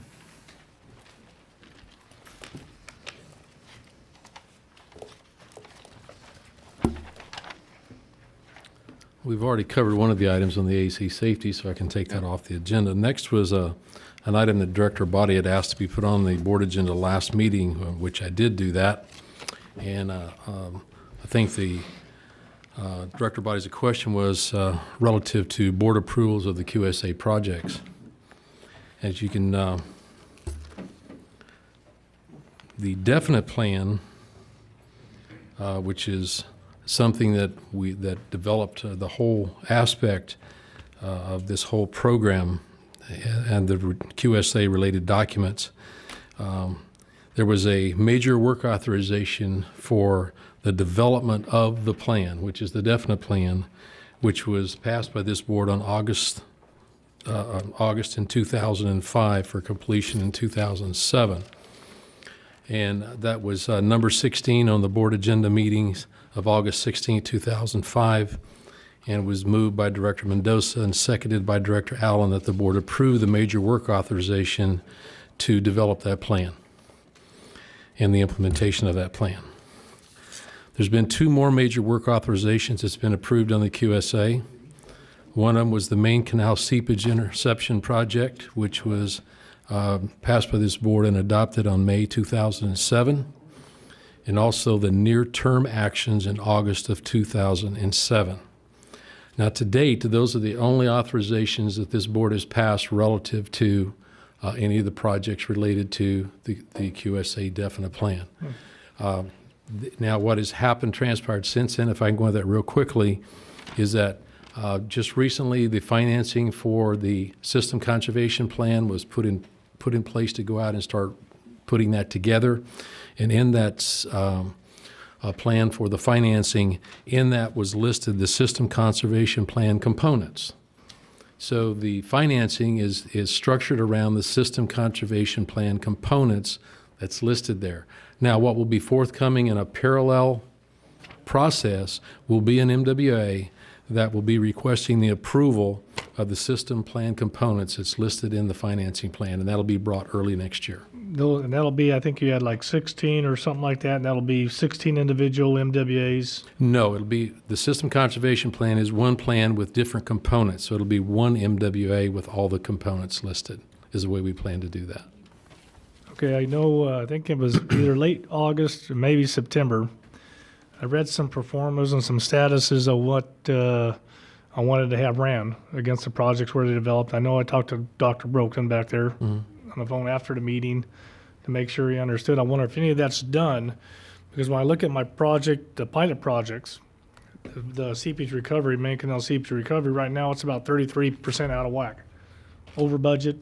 I don't believe that's, I did check on that issue, that the MWA was for $7.6 million, and I asked Cindy Matovjowski, which is my budget person, what the actuals to date were, and it was 7.1. So we're about 500,000 under budget, according to the information that I received last week.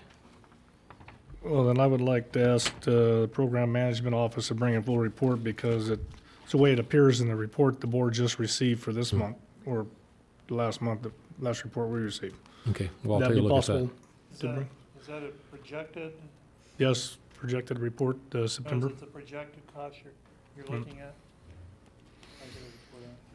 Yeah, but the actual cost to date, and we're basically fixing to turn that project over to O&M, so I would expect that it's still within this range under budget. And then the near-term actions was budgeted 5.7, and the actuals that was given to me last Tuesday morning was 4.3 on those two, on that MWAs is what I have from her. When you, what I was wondering is, have we done those pro formas, the analysis, and have you looked to see if it's things are in line as they go forward? I guess, Dr. Broken, to see, because may come chance you have to pick, okay, these are going to go first, this is how we're going to go about it, rather than taking all as a group, because then you're committing yourself to everything. If I can, to see where that, I mean, to see, make sure it's going to produce the water we say it's going to produce. Okay. One thing about the system conservation plan that's key to this is that it's an integrated plan. The Mid-Valley collector don't work unless we have all the interceptor ties done. So it's not like you can build the interceptor ties and save water because you need the Mid-Valley collector to be able to pump the water to another place. A lot of them are it's why it's called an integrated plan. It's very integrated, much different than the MWD program where they were separate projects that you could get verified water savings from. It's together that this implements and does that. So in the future, and I'll double check on those and I'll look at that report. There was one laying on my desk when I got back, and I'll take a look at that and see and get with Carl and see what might be going on with that. But there will be an NWA coming in the future listed for those system conservation plan components. But one without the other, it won't produce. So it's important. That's why it's coming as one and not separate projects, because the design, the construction, and everything is all very integral.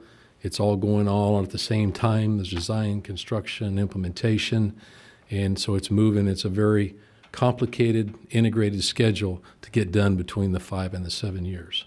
Will that be bid out?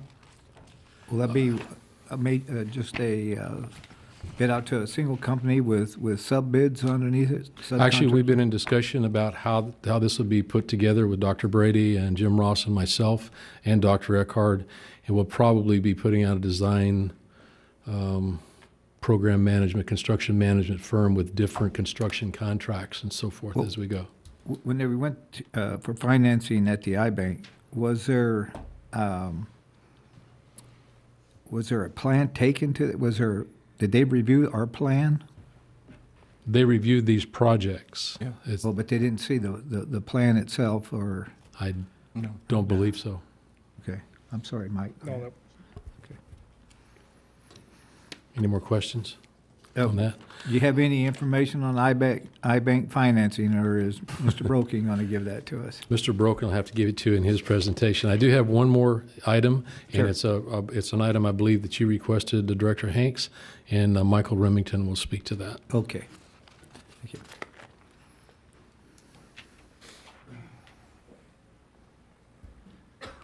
Michael Remington, Supervisor for Environmental.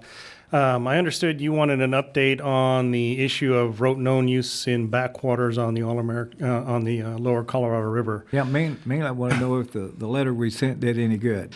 From what unless Dr. Brady has received a response letter, I don't think they've sent us a response letter yet.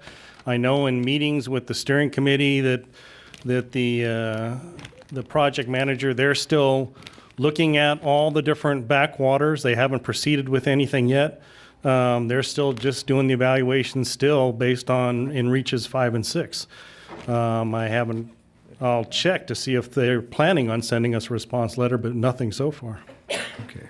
And in that response, the letter we sent not only dealt with the issue of rote known use, but the potential for closing off backwaters for fishermen. So we'll see if they'll respond. I'll check on it. You don't know whether there hasn't been any feedback then about self-sustained lakes like was proposed? Or? No, Yeah. not any further. So that's it. Okay. Thank you.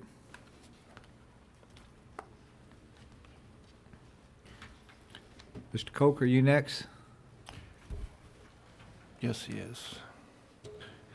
Members of the board, Mr. President, I'm filling in for Mr. J on Energy General Matters, item number 3.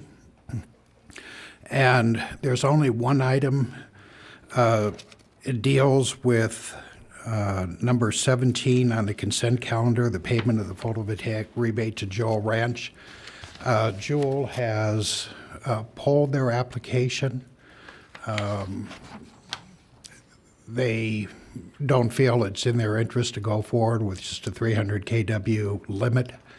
But I would like to take that opportunity to attempt to set the hearings necessary by SB1, the public hearings, for SB1 to establish the funding source and also include in that eligibility criteria such as who's eligible and maximum size, and then also deal with SB 920, which deals with the obligation of the district now to repurchase any energy generated from photovoltaic sources, and also to address feed-in tariffs. So with the board's approval consent, we'd like to try to establish some dates to set up this required public hearing. So did I hear you correctly, Dr. Cloak, that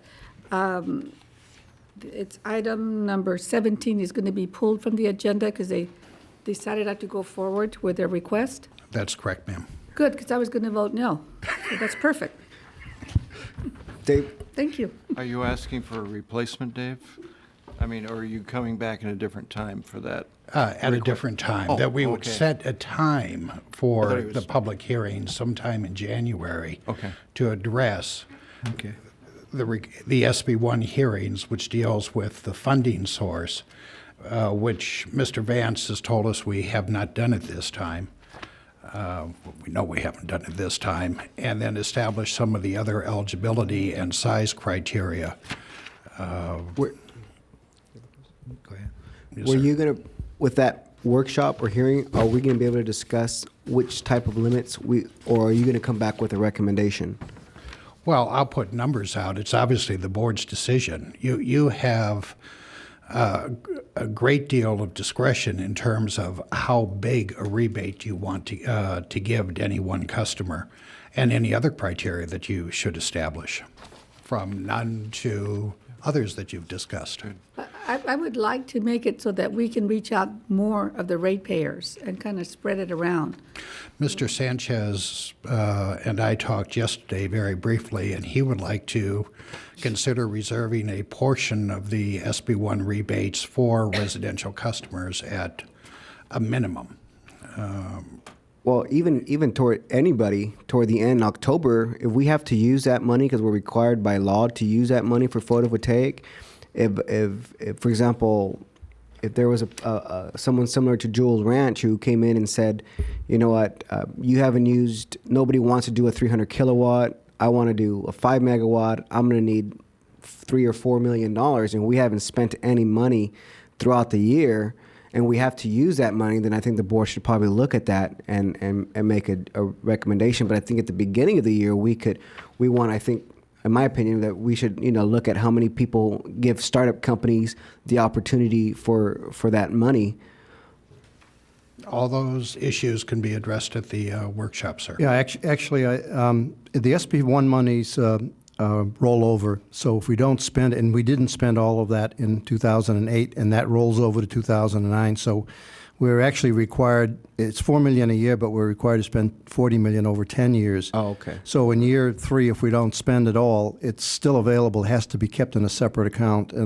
But I think setting up the mechanics of how that works and what size you want to look and whether you want to reserve some of it for residential specifically, those are all issues, as Dr. Koch said, you can address. When you say we're required to spend 40, do we get fined if we don't spend 40? I don't believe there's a fine in the framework. I think we have to make it available, and there's very strict guidelines for how the money is dispensed and what kind of a system we're talking about. That's built into the legislation. I don't believe there are any sanctions because we're simply making the money available, and if there aren't candidates, we just have to make it available over 10 years. we shouldn't be held accountable for that.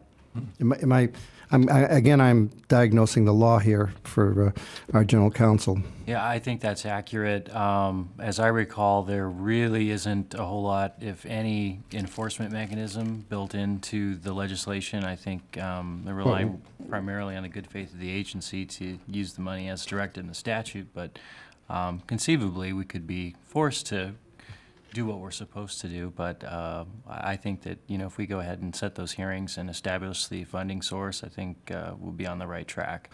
I think if we were to artificially keep the size low, let's say we were to keep it to 10 megawatts or below, or 10 kW or below, that we likely would be held responsible for artificially creating barriers. But I think when the sizes we're talking about, 300, 200, 300 kW is sizable enough, I doubt we're running into any problems. That's still, 300 kW still represents, what, $850,000? Under 2010 numbers, $780,000. Yeah, the amount of the rebate declines slightly every year. Okay, Gloria, you'll go ahead and set up the meeting in January for SB1. Thank you, Mr. Cope. All right, we'll move to item number 4, amendment to service agreement, number 81-1059 with PDS Consulting. That's Mr. Cope, Dr. Cope. Members of the board, this increase in consulting payments to PDS Consulting goes from $180,000 to $430,000, increase of $250,000, to continue doing the necessary studies for the district's ongoing cluster study, and looking at the various system impacts of additional generation. That's essentially all it is. Okay, you'll bring that back to us then, the next meeting for approval? Yes, sir. Okay, thank you. We'll move to finance, quarterly update on the energy risk management policy. Ms. Valenzuela.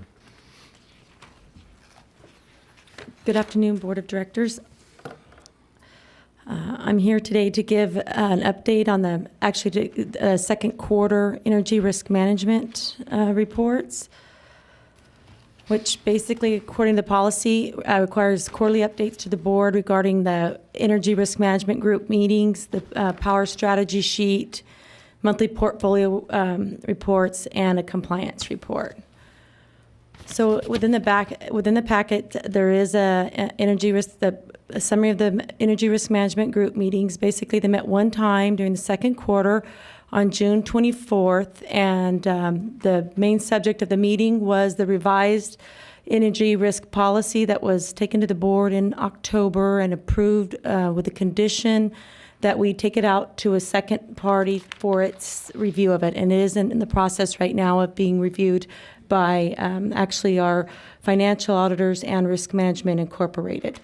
So, and the second report is the power strategy sheet, which basically summarizes what the district's forecasted capacity and energy requirements are for 36 months out, starting, I think it was June of 2009 through May of 2012. And within that, it looks like the requirements are pretty much met. The third report was a listing of all the energy and natural gas term trades. Basically, there was 11 energy term trades executed during that second quarter and 4 natural gas term trades, which, if you look at it, there's about 3 different portfolios that we've got: the purchase power, the natural gas needed for internal generation, and natural gas for the APS. Basically, we've, for the natural gas for internal generation, as of June 30th, we're about 77% hedged, meaning we've got 77% of our natural gas needs met.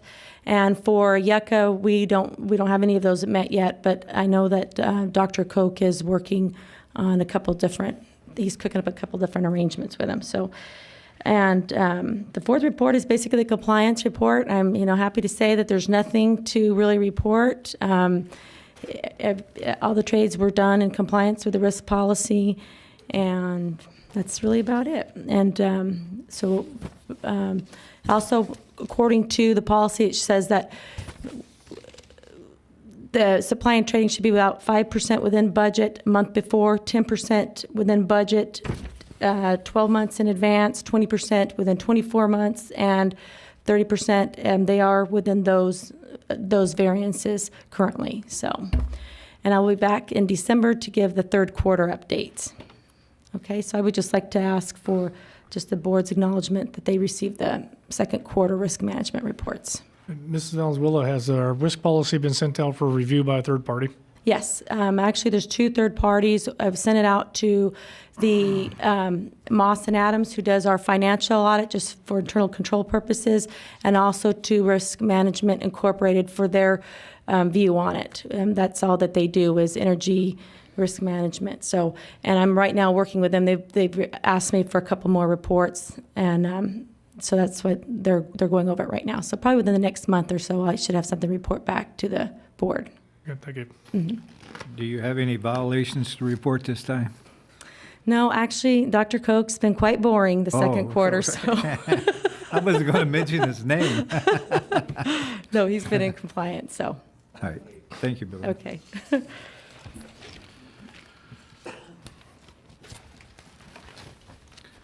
Move to item 6, lease purchase agreement with Bank of America.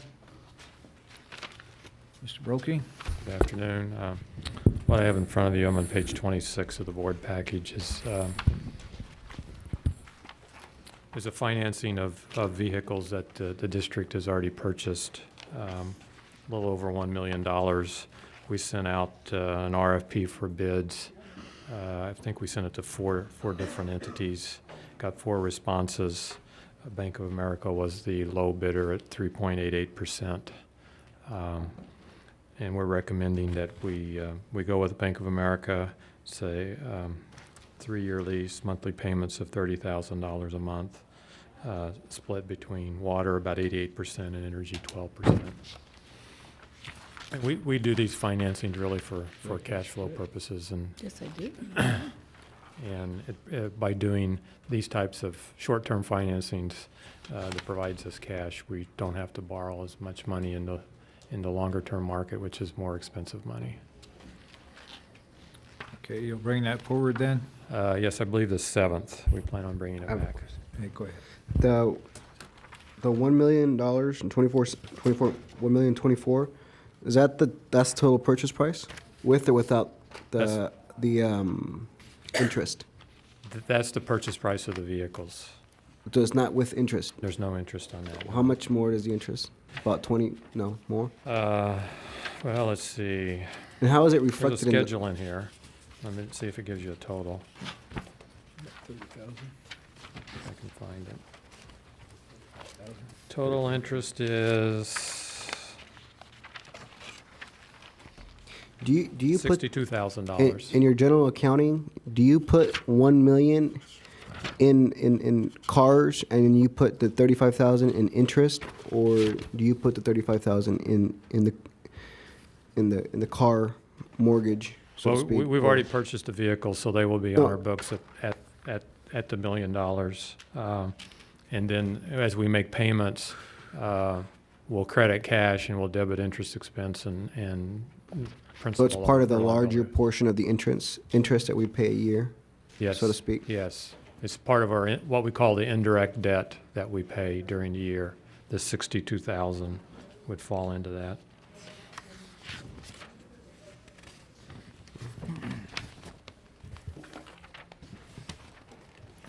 Okay, any other questions? Okay, bring that back. We'll bring it back. Thank you. All right, we'll move to consent agenda. I move to approve, and I think there's some items to be taken out for discussion. Okay. I'll second it, but I want to pull some to. Okay. On item number 9. Yes, sir. We're going to pull that one. We have just a couple of items, house cleaning to do. We'll meet, Director Abadi and I'll meet back with Mike and Greg.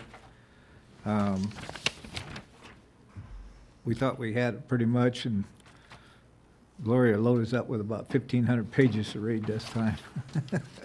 So, last minute, there was a couple of corrections there. Also, I'd like to pull number 10 and 15A. And what are the items? I would like to, number 12, on the bylaws, I would like to defer those to the next meeting.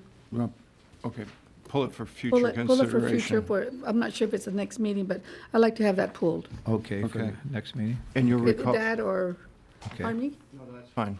I For just, for a future meeting. for a future meeting. And Mr. President, you'll recall 17 17 is out. Is out, okay. One I'd like to pull 19. 19. 19, okay. Okay, so that's 10, 15A, 19. Director, Mine was 12, so Stella pull it, that's fine. oh, okay, she pulled that one? Right. For a Okay. future meeting. All right. So it'd be 10, 15A, 19. Okay, on the others, please vote. So that was 7, 11, 13, 14, 15. B, Okay, now C, we'll move to action agenda number 23. 2020. Purchase the 2 excavators. And I also believe after this presentation, we have someone from Claremont that wanted to speak. Yes. Okay. I guess I'll take the lead on this one. Okay. Remembering the presentation that I made to the board at the closed session in La Quinta regarding the situation with the two bids that we had, RFP 691 and RFP 720, and some of the discrepancies that we had with the board packet information. I don't know how much you want me to go through the background again, but basically there was, 4 excavators that were due to expire this year, 2 25 metric ton and 2 30 metric ton. In January, Fleet Services went out to bid for the 25 metric tons, bid 691. The board on April 21st, based on a recommendation from staff, approved the award for the 2 25-ton excavators. Subsequent to that action, and partly as a result of the heavy equipment evaluation, Water Department determined that instead of 4 excavators, they could get by with just 2 and reallocate those, one basically in the north, one in the south, and had requested that that bid be canceled. Unfortunately, the bid had been placed on hold by the purchasing department per their instructions from Fleet, and that bid had never actually been canceled. Additionally, 720 went out to bid, and a recommendation was presented to the board, and action was taken on the 20th. And as the board will recall, in my presentation, several pieces of information were incorrect in the board packet. One item specifically being the reference to 691. Obviously, as typical, we tend to retread old board memos, and unfortunately, some of that information had been left in, specifically addressing the board packet 690 or referencing 691 in the from a previous board meeting.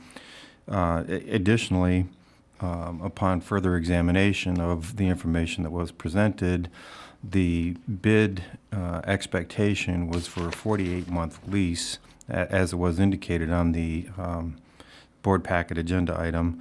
And unfortunately, the bid price that was presented in that board packet was $67.60 per equipment. So instead of a 48-month lease, the price was for a 36-month lease. So I had presented that information, identified the corrections, and again, the financial impact has been identified. The recommendation is that the board accepts the general manager's recommendation to cancel RFP 691 because we do not need the equipment. Therefore, there is no need to continue with that. We should notify the bidders that that bid has in fact been canceled. And again, per discussion with the board, the recommendation is to rescind the previous award from 720 based on the fact that there was incorrect information in the board packet, and then rebid or re-award to the winner of the bid process, which was Empire Machinery. And again, we did have the discussion that the bid process is separate from the board memo, and that we, in the evaluation of the bid process, that was a good, clean process. The issue and the discrepancies arose through the fact that the bid, the board memo had incorrect information on it. That would be our recommendation, and we look for the board to take action on canceling or accepting the general manager's recommendation to cancel bid 691, rescind the previous award on 720, and revote on the award to Empire for the 48-month lease of the two 30 metric ton excavators for the price identified in this agenda. Okay, we'll take them one at a time. 23A. Is there any motion? Move for approval. Second. Okay, we have a motion and a second to cancel RFP number 691, the 2 metric ton. Are there any other questions? No, this has been nice that this has been brought in June. Would have avoided a lot of confusion. Okay, please vote. Okay, now we'll take 23B, rescind action of October 20th to award RFP number 720, the 2 metric ton. I'll move for approval. Second. Discussion, this is, you're looking at B to rescind. I voted no the first time to rescind it. I just thought you just need one of the yes votes to change its mind and it's rescinded. Does it take 5 to rescind it? I mean, it just takes a change of 1 vote and it's rescinded. I would look at it as a completely new action. I think we would need a majority to do that, to rescind. Well, if there was 2 no's. If one changed its mind, then it would be rescinded because you would have your majority. Just vote. I didn't think it was that confusing of a question. But I know what to rescind something, you do need a majority. It was 3-2 to pass it, can be 3-2 to rescind. Well, But it takes a change of 1. Right. Well, in my experience, you need to vote again so you go on record whether you really do have another vote to rescind. Okay, I'll abstain from voting on this. all right. Please vote. Okay, the action is rescinded. Now we go to C, correct action item regarding RFP number 720. Move for approval. Second, what do you mean by correct action item regarding RFP number 720? What does that mean? The last time we voted on RFP number 691. So they corrected it to read. Okay, you changed it to 720. Right. 720. All right, okay. RFP number 720. Okay, now, I believe the gentleman has a concern. I'm not the sharpest tool in the shed, and you've lost me, so I'm glad you'd asked me to come up. As I said earlier, I'm Ken Birch, and I'm representing Claremont Equipment today, specifically with this RFP 720. And I've been doing this for about 37 years, but Don Campbell looks much better than I do. So I'd like to know what his secret is. I have about 5 different points that I'm concerned about when it comes to awarding RFP 720 to Empire Machinery. And the first one would be that our lease payment is less on our bid. I know there was a reduction in their lease payment from $67.60. Now it's reduced down to $55.08, and our bid price is still at $54.94. So that's the first item that I'm concerned about in the bidding process. The second item, and I've kind of got this via my store manager, who is Oliver Gastillo. I think you're all familiar with the fine gentleman, favorably or unfavorably at some time. But the information I have is that we were not considered as a responsive bidder because we took an exception to one of the items, or actually we took exception to 2 items. And those 2 items, the first one was a 60 amp alternator, and the specification required a 90 amp alternator, which is an absolutely mute difference. Makes no difference in the performance, longevity, reliability. The engineers design them the way they do, and I have to trust that they know what they're doing. The second exception that we took was for somebody had mentioned about the joystick controls that, and I'd like to read this to you because I think it becomes very important. And we did list our exceptions in the bid response package per the bid request. And the joysticks controls say this.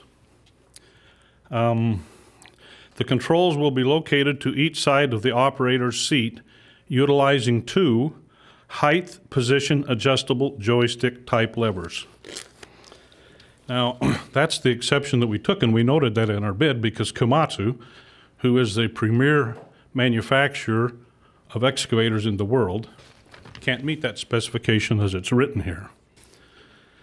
And when we discovered that that was what was happening, then we went and confirmed with John Deere and with Caterpillar that they too, in fact, could not meet that description or that specification as it's written here. Now, I have information out of the Caterpillar brochure, and I've documented it, wherein they give specific detail of what they can do.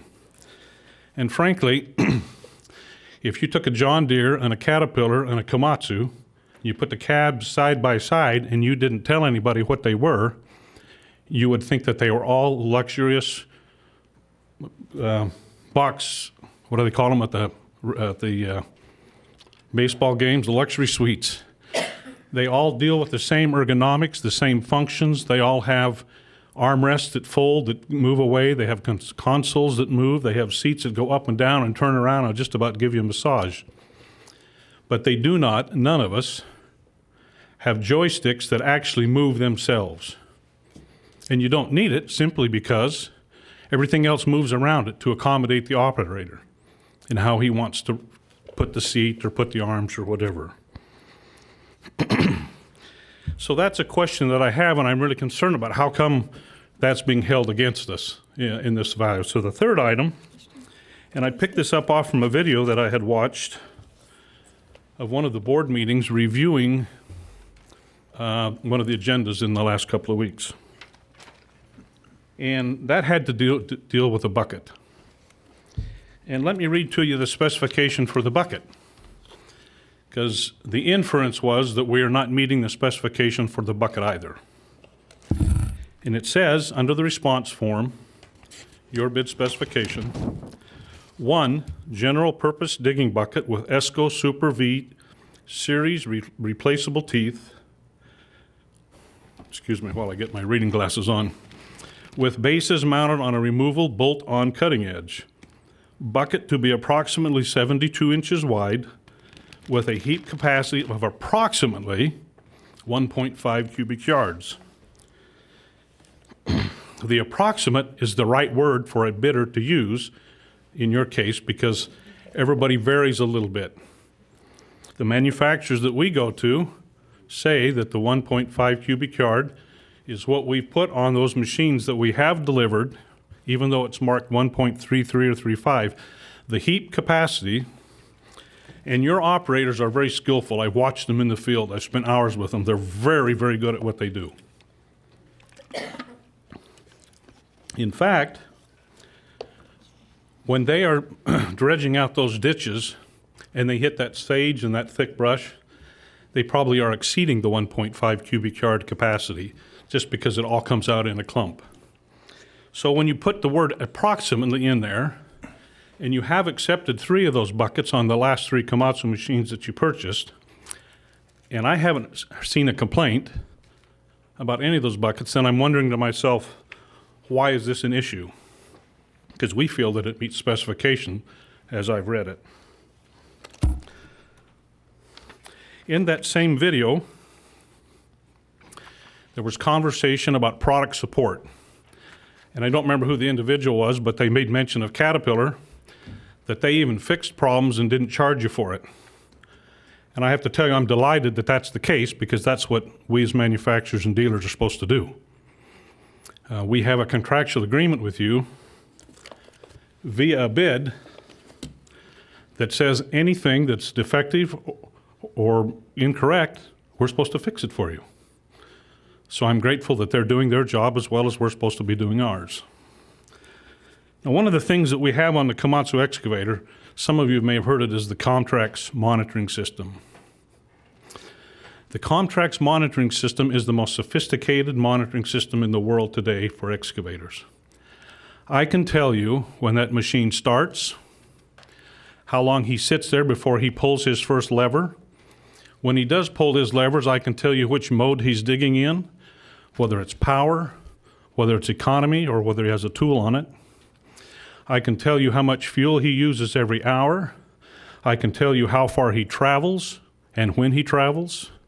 I can tell you what temperature the engine is, if there's coolant in it. It tells me everything. And we send those reports every Monday to your people so that they know what's going on as well. It's a very sophisticated system. And it provides us with the ability to validate that the uptime on these machines is extremely high. And I know that's a concern for you folks. You want your machines up and running. Now, it may be, because I have had some conversation with different members of IID, because I know you had a bad experience, or there was another vendor here that really kind of got to you, at least me looking at what I was being told. And even though they may have treated you unfavorably, overcharged you, and not been a partner with you, we shouldn't be held against that. We can prove, we have validation through this Comtrex system, those machines run perfectly outside of the normal maintenance and little odder end that we may have run out to fix. So based on those issues, I'm just wondering why you're passing over us when we have the best price, we meet spec, the specification that we took an exception to, nobody can meet. We verified that with John Deere and with Caterpillar. The bucket's not a problem. And so my question is if the board would reevaluate this and look at this and see, well, what are we doing here? Because it just doesn't make sense to me. You know, I like your questions, and Mr. Lucky, can you come to the podium? And I have a quick question for him, though. When you say defective or incorrect, what about when we use it hard and it breaks down? Will you come out and fix it? Absolutely. But if you're the cause of the problem. I think that was one of the things that they said that would do for us is that when we use it and we use it hard and it breaks down, they'd come out and fix it for free. Well, if you destroy the piece of equipment, is the manufacturer responsible because you're abusing it? Well, okay. And my question, sir, would be, isn't that a freebie? Isn't that doing something that, I know it's good for business relationships, but that's kind of outside of the terms of the contract, isn't it? Well, I'm just asking the question, and then it'd throw back to our staff. Is that the deal that we made with the other company, as far as if it broke down, they'd come out and fix it for free? There are different processes that different vendors and different manufacturers use. And again, information was shared with the board in closed session regarding the content of the bids. I need to defer to legal in terms of how much can be discussed in open, given the fact that, a decision has to be made, and until a decision is actually made, some of that material is not public information yet. I will reference the fact that your first point about price, as I'm sure council will identify, it is a common misconception that lowest price is the only requirement that we have to follow. Unfortunately, that is not the case. That California Code, Section 54202, only states that we have to have a policy and procedure that we must follow. It does not say that we have to be lowest price bid. Oh, and I appreciate that, Mr. Campbell. But it's not price that we're merely looking at here. It's the whole package. And when the whole package appears to be responsive, then that's, I've been doing this for 37 years, and I'm a little familiar with the processes, and I'm not trying to be a problem child for you today. We appreciate that. Thank you. Yeah. That's why it seems like you have plenty already before me. And that's what I asked Mr. Lucky. This falls under your jurisdiction. Can you respond to what the gentleman just stated? I wish I could, but until an award's been made, we do not discuss the results of the evaluations. That would open up Pandora's box for us if we violate our process. I'm not asking you to respond, but the comments that he made. I don't know where he would get the information since that's just confidential. I know the people that sat on that evaluation panel did not discuss it, so I think it's all a bunch of hearsay at this point. If I may, if you go back to your agenda meetings, you have a video that records these meetings, and that's where the bucket issue came up. That's where the maintenance issues came up. And that was open session. And it's on the internet, so I assume it's open to everybody. I didn't have a password. And regarding the joystick controls, that was brought up I believe, in a meeting here with our store manager at one time, and somebody indicated to him, and that's what triggered my thinking. I just as soon not be here arguing with you guys over this. It's not what I like to do. Mr. Campbell, you're in the back. Did you want to say something? Good evening, President, Director, and staff. Don Campbell from Fleet Services. I just want to assure Ken that we don't just premature pick vendors to go out and purchase or lease equipment. We have 4 pieces of Komatsu equipment operating in the field right now. But on the evaluation process, the statement was made about the adjustable joysticks in the seats and that nature. And I can assure you that the Caterpillar machine does offer those features, okay? And in the evaluation process, each member of that panel goes through and looks at the specs and evaluates by specifications, the delivery, and the price. And that's how we came to the conclusion that Empire is number 1. I've dealt with hundreds of solicitations, and I have to stand before you today and say, hey, I fumbled the ball on the information in the board memo. That's totally on me. And I'm standing here today to say that we've put some things in place, working with purchasing and contracts to assure that things are the way they should be. But we are transparent, and the vendors that do deliver the equipment, if the equipment that they deliver does not meet the specifications that they call for, and then there will be issues with that. But Empire and the CAT dealer does offer those options on the seats. Ken. And I showed that information to Mr. Campbell also.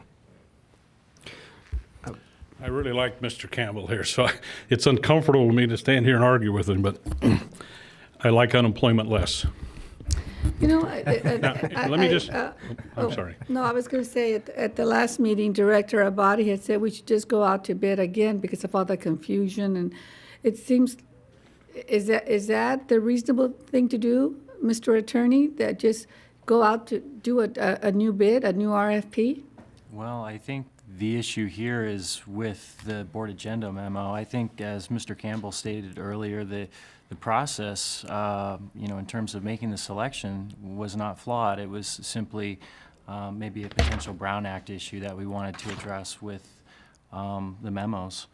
So my recommendation would be to go forward with the selection that was made, because as far as I know, that process went without a hitch. I got one question for you, Mr. Taylor.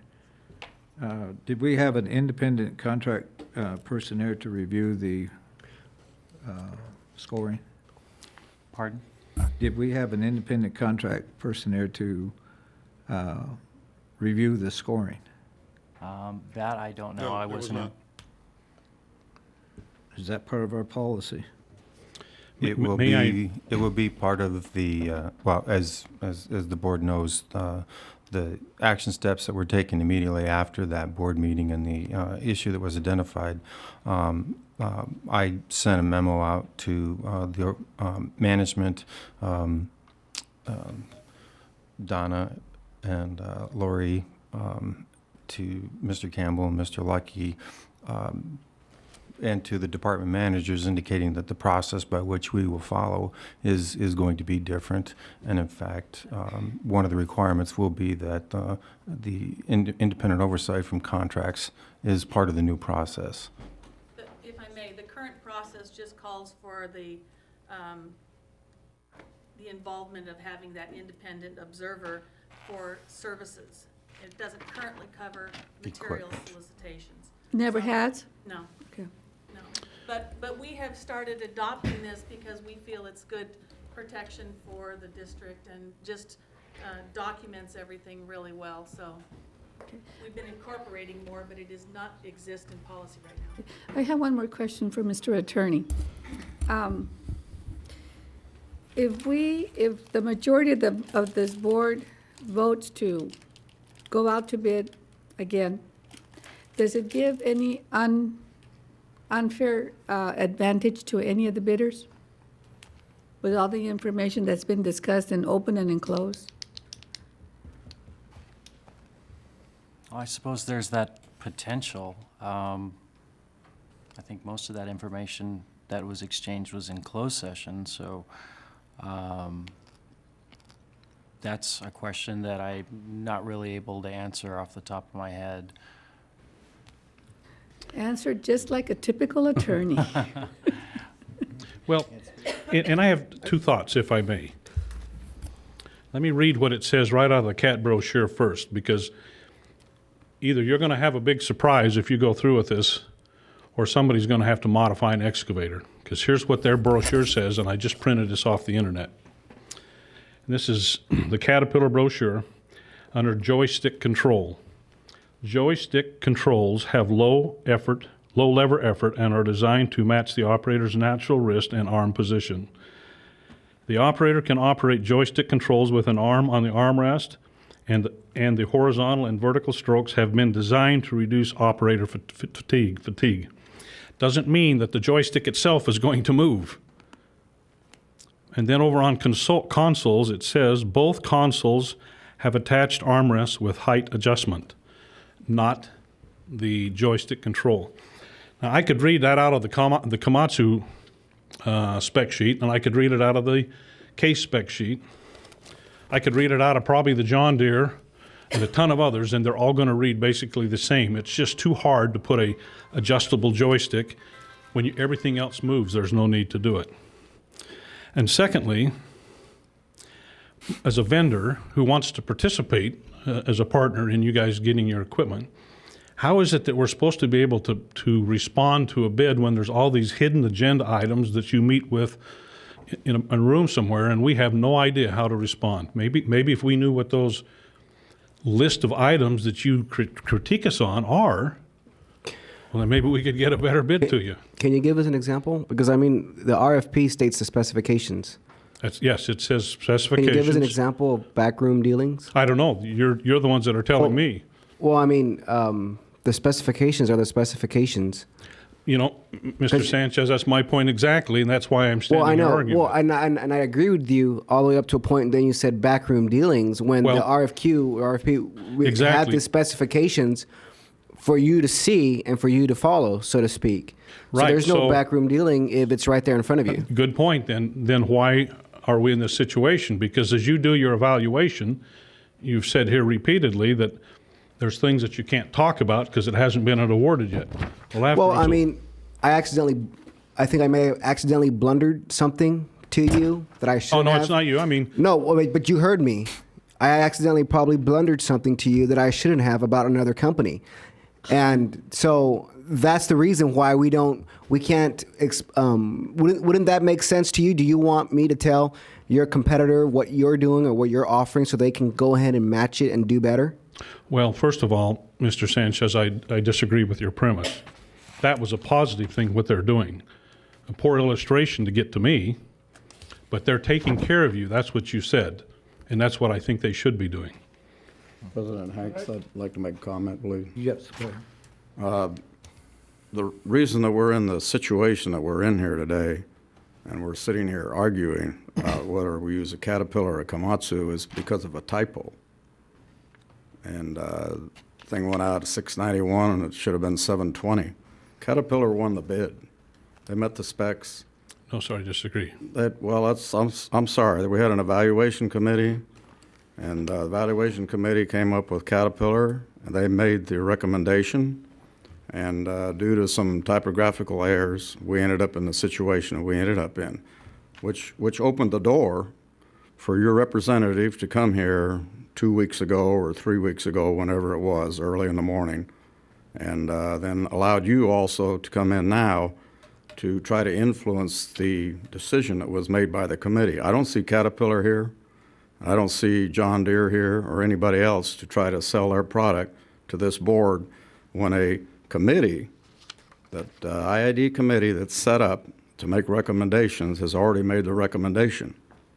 And as far as I'm concerned, I'm going with Caterpillar. That's what the committee decided to do, and because of a typographical error, we're reviewing this thing again, costing the IID plenty of money to be having to regurgitate this item again. And the decision's been made, should have been taken care of and passed and move on. That's where I'm at. So I'm voting for Caterpillar because that's the decision that we were given to make. And if I may respond? Sure. Thank you. RFPQ 691 was for two 25 metric ton standard reach machines, which are totally different than RFPQ 720, which is for two 30 ton metric long reach machines. So you're comparing apples and oranges from my perspective. That's my comment to that. Mr. Lucky? Well, I think we need to keep in mind that we had an evaluation, and whether you go back out to bid or not, the same people will evaluate it. Whether Contracts is sitting there as an independent observer, it won't make a difference either. The issue here today is the evaluation committee solicited bids. They evaluated the bids. Caterpillar came up as their choice. And now we are asking you to approve that selection. And that's all we're doing today. And we seem to be, focusing on a bidding war here that shouldn't be occurring in public session in front of this board, because the evaluation committee has made a decision. That process was not flawed.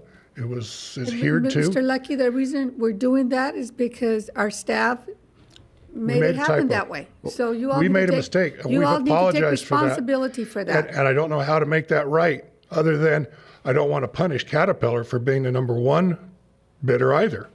And I just want to make sure we have a fair process. The process was fair. And nothing will change if you go back out to bid. The process still will be fair. It's always been fair, and it always will be fair. The evaluation committee selected Caterpillar over John Deere and Komatsu and another brand, and this is what we came up with.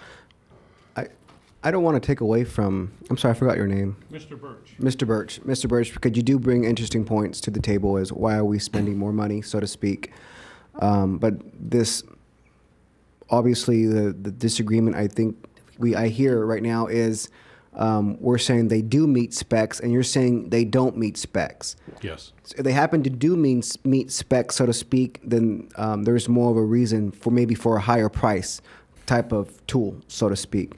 So the price issue, and so it becomes questionable. So the real question is, how is the district determining whether we should get, as far as price, what can we afford? Now, I know because we went from 4 excavators to 2. Are we going down to 2 because the joysticks are able to work harder, as far as harder mean faster, and being able to do as much as yours would do, so to speak, or even beyond that?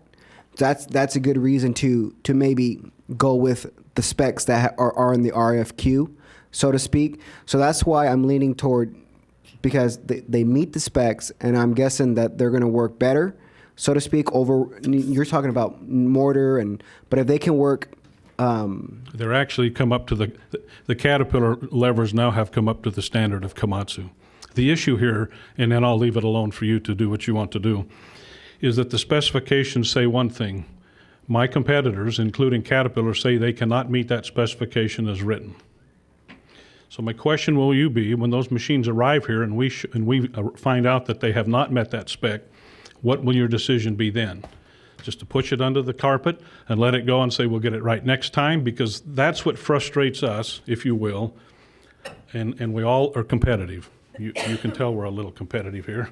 Caterpillar's a great machine, but they're not the only machine. And in some ways, they're not the best machine. I know some of you will find that very hard to believe, but I've worked for Cat, and I've worked for Komatsu, and they all have their great machines. So the question for us is, the specifications say one thing. I'm saying they don't meet spec, and if Mr. Campbell says he's proved that they do, then my John Deere and Caterpillar friends are wrong. And so, but I thank you for your time. Appreciate it very much. I'm not a farmer. I'm not acquainted with the equipment you're all talking about, but I am familiar with the process. And as far as I'm concerned, this process was flawed in that we got misinformation. And I, for one, would rather go out to bid and start all over again, to have a clean surface and go all over again. That's only one director speaking. I don't know about the rest, but. Well, if you ask the attorney here who would be at harm on this, and quite frankly, it would be me who would be at harm, because everybody now knows, well, I guess they don't. I don't know what the other prices are. They may be some lower than me. But for the in the Valley participatory vendors, that would be us, John Deere and Caterpillar. And we're not arch enemies with Cat or John Deere or vice versa. In fact, we're all pretty much good friends. But so. Well, Could I ask a couple questions too, Sure. please? Mr. Birch, do you have a copy of your bid with you? Yes, I do. The question I would ask is, are you requesting that we would honor your bid that you submitted? Yes, and I believe where you're going with that is there's confusion in where you respond to the price of the monthly bid as well. So if you're asking me, Which is pretty clear, and Well- all other bidders did bid correctly. So my question would be, would you honor the bid at the yes, price and stated? let me point that out to you.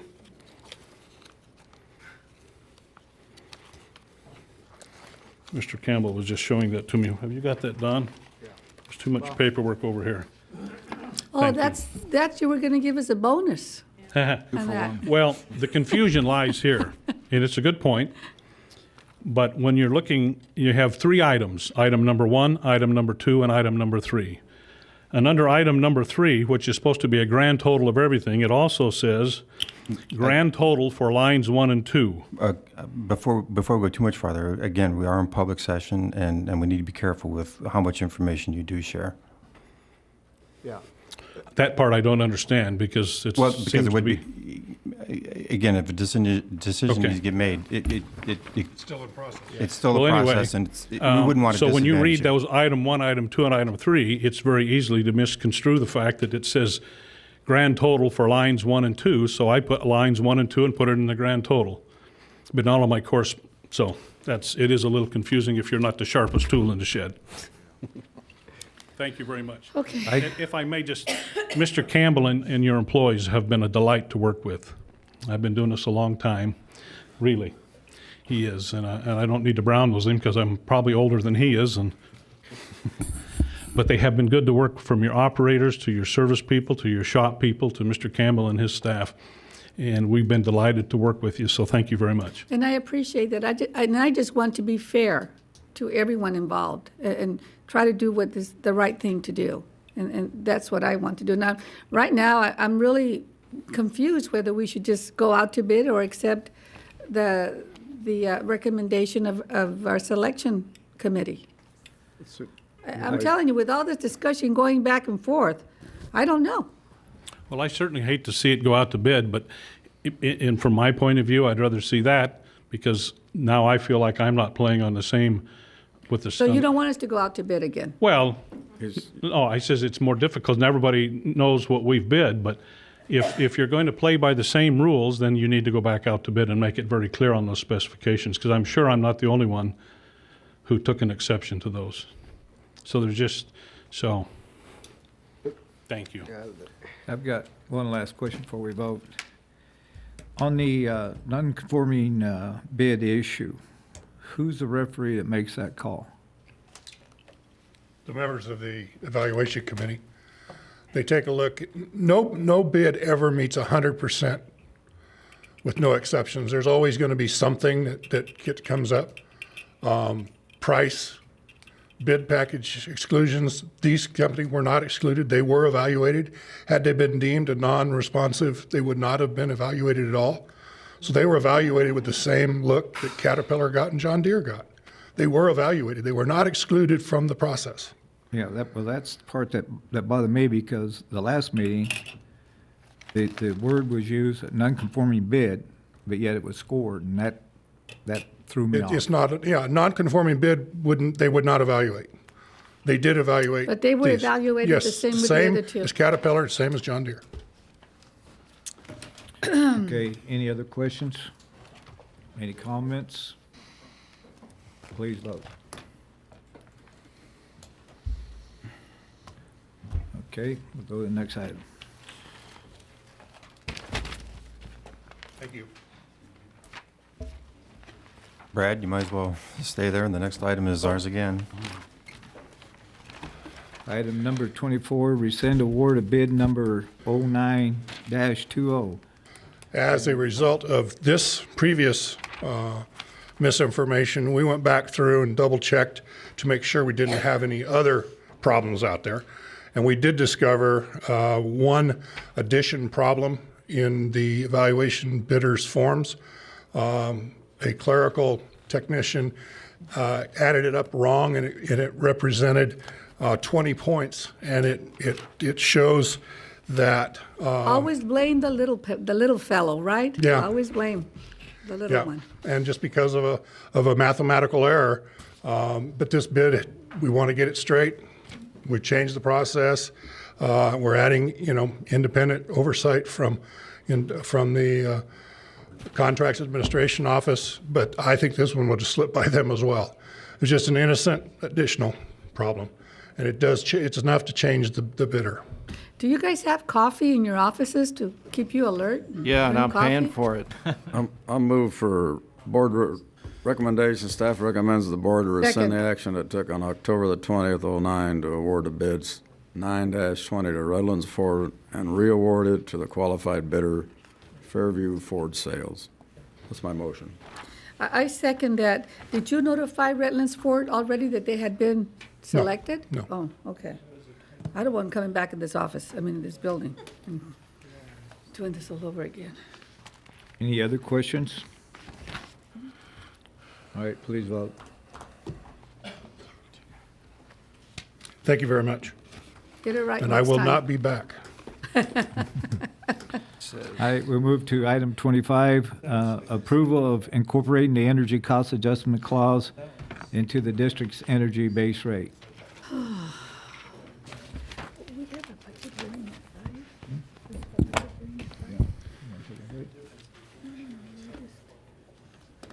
Too bad we can move it up.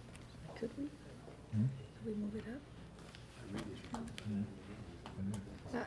Ms. Rivera, we have a budget workshop at 5. It's been noticed at 5 o'clock. And we couldn't move it up. Can't start Okay. before 5. You can start later. Yeah. We can, all right. You're not going to talk for 2 hours. Don't even think that, just because we have 2 hours, Mr. Broken. Have you ever known me to talk for 2 hours? It seems like it, though.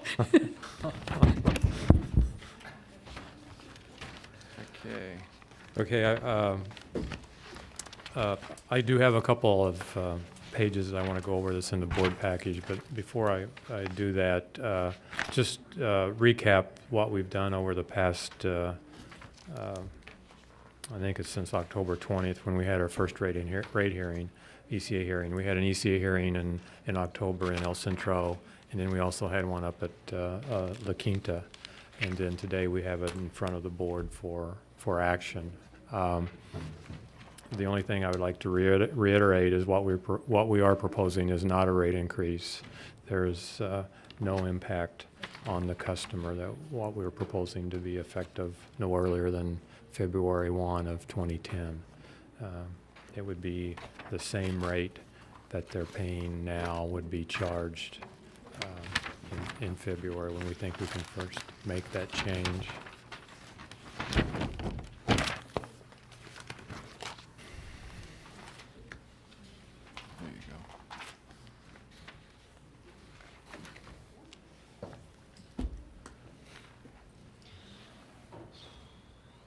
Should we see them the time? Should we see them the time?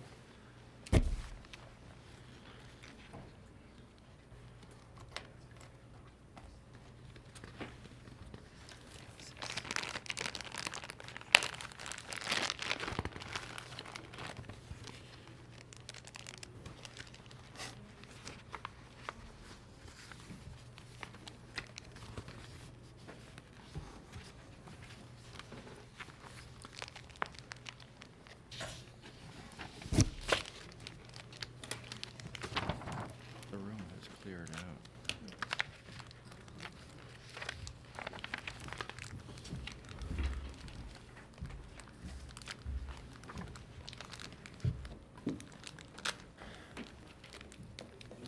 So what I'm going to go over this afternoon is some questions that came up during the presentation at La Quinta hearing. And for some reason I cannot.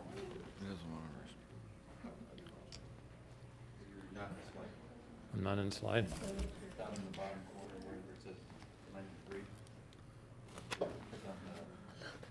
Where Mike is. Okay, yeah. Down below, okay. Give me my lucky, my and my happiness. No, that was close.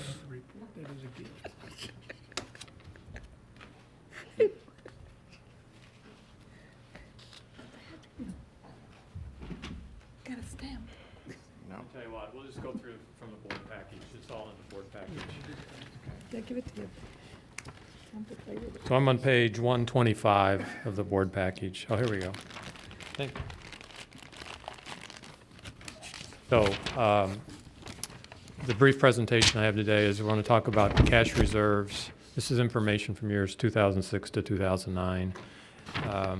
Energy base and ECA rate expenditures current, what we're proposing, and then a little recap of centralized service expenditures over the last 4 years.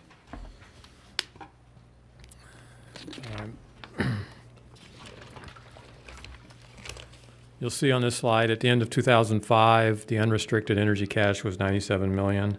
And then over the next 3 years, it slowly decreased. And then the last year so far, we're projecting it going up considerably, about $80 million.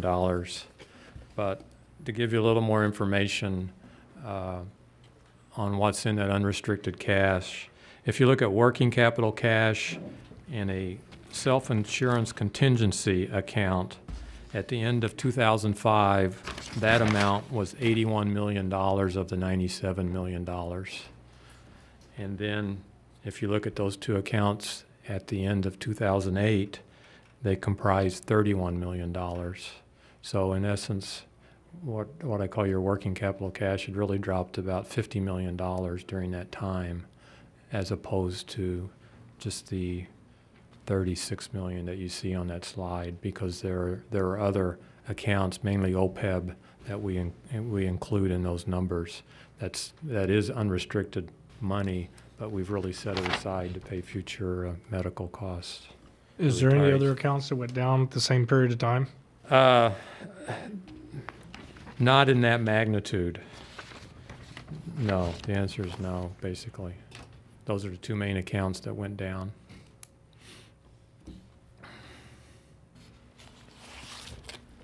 I know this is a busy slide, but it tries to show over 3 years of actual and 1 year of budget, the various types of cost and whether they're in the base rate or the ECA rate. And I'll concentrate on the 2009 budget, the far right-hand column. What we have in the base rate are capacity charges, premiums on purchases for the power supply, falling water charge. We also have the O&M expense, debt service, and capital projects that we pay cash for. All those are being put in the base rate component. Under the ECA component, we have purchase power, natural gas, and transmission. So that's the $419 million number down at the bottom. If you go to the next slide, what we're trying to do is move everything up into the base rate, and you'll see the categories didn't change. That total of $419 million number, which now is in the base rate, is split between the base rate and the ECA rate. So that's really what we're trying to do, is move it up into the base rate, establish a rate stabilization account, and start off at 0 for the ECA on the bill. And then the last thing that came out of the questions that are La Quinta hearing was a summary or a recap of centralized services expenses over the last 4 years. And we've broken it down, I think, into 8 different categories. Some weren't in existence in 2006. And there have been some transfers from one department to another. But if you look at the total, you can see over the 4 years, it's gone up about $12 million, which is roughly 30%. and energy plays roughly 75% of that total.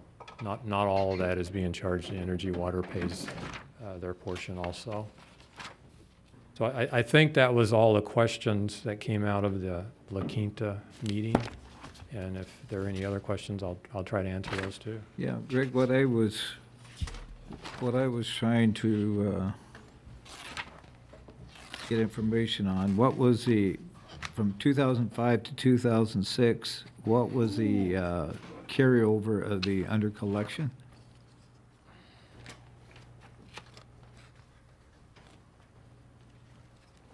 Oh, you mean in the ECA? Yes. Okay. I did not calculate that. I'd have to go back and get that amount. But if you look at the cash levels between unrestricted cash between those 2 years, it was about the main two accounts is about $20 million decrease between end of '05 and end of '06. 23. With the energy unrestricted cash, what do you attribute the increase there? For this year, I think there are two components. One is the power supply costs are down considerably from budget, and I think capital expenditures have been less than forecast also for this year. I think those are the two main reasons. Supply and power, what was the other one? Capital expenditures being less than forecast. On the capital expenditures, could that be revenue from the indebtedness? I mean, from our borrowing money?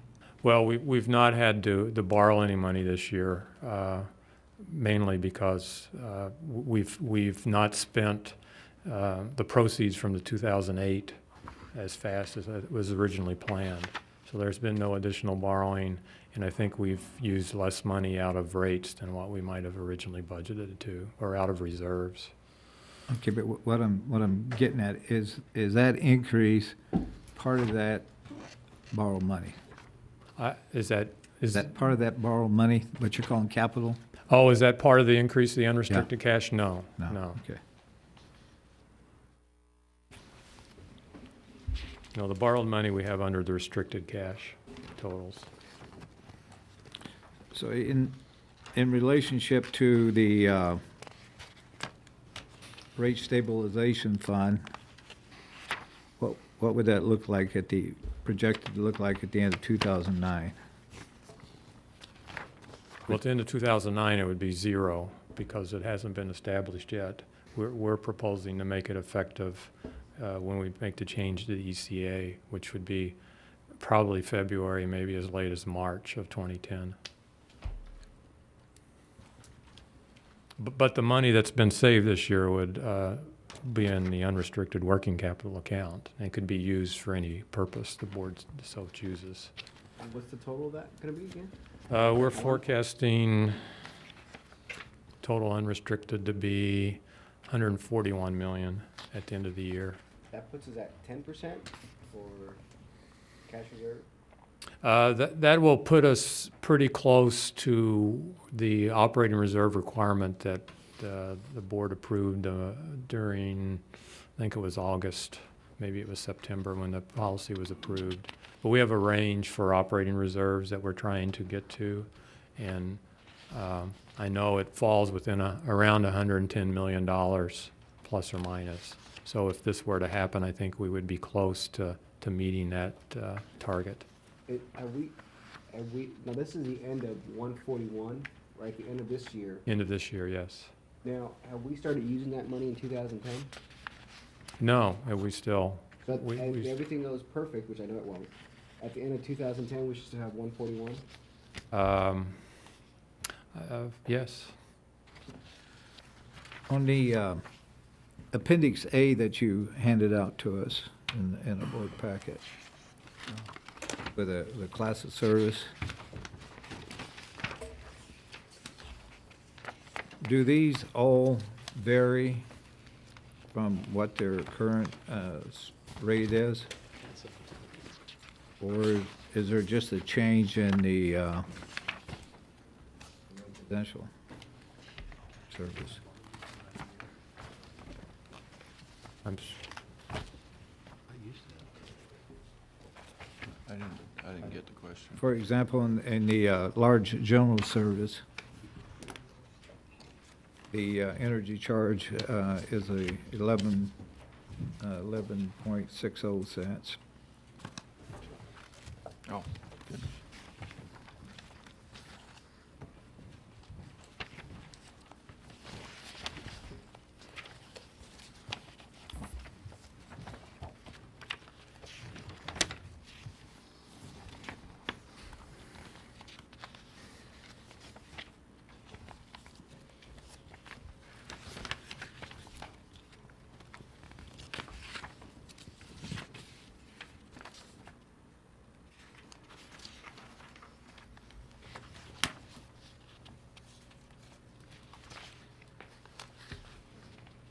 You understand my question? I think I do, and we would move any ECA charge that's currently being charged to these customers into the energy charge. Okay, so on general service, on page 1. 1 and 2, yeah. Okay, where it says the first 1,000 kilowatt is 13.47. Next 6,000 is 13.21, and then all over 7,000 is 12.85. Do those all vary from the previous schedule?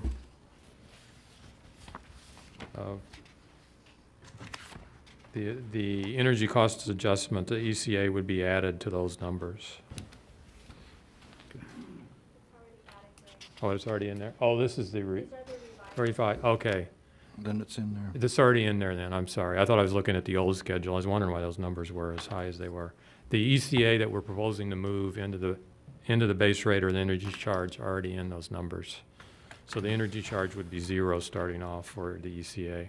Not the energy charge, but the ECA would be 0. Okay, does that reflect any increase at all? No, there's no increase at all.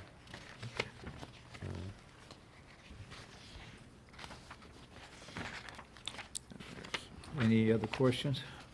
No, I'd just like to make a comment that during the hearings that we had for the ECA here in Imperial Valley and in La Quinta, what I heard from the folks in the audience was that if you incorporate it into the base rate, it's a rate increase. And we said, no, it's revenue neutral.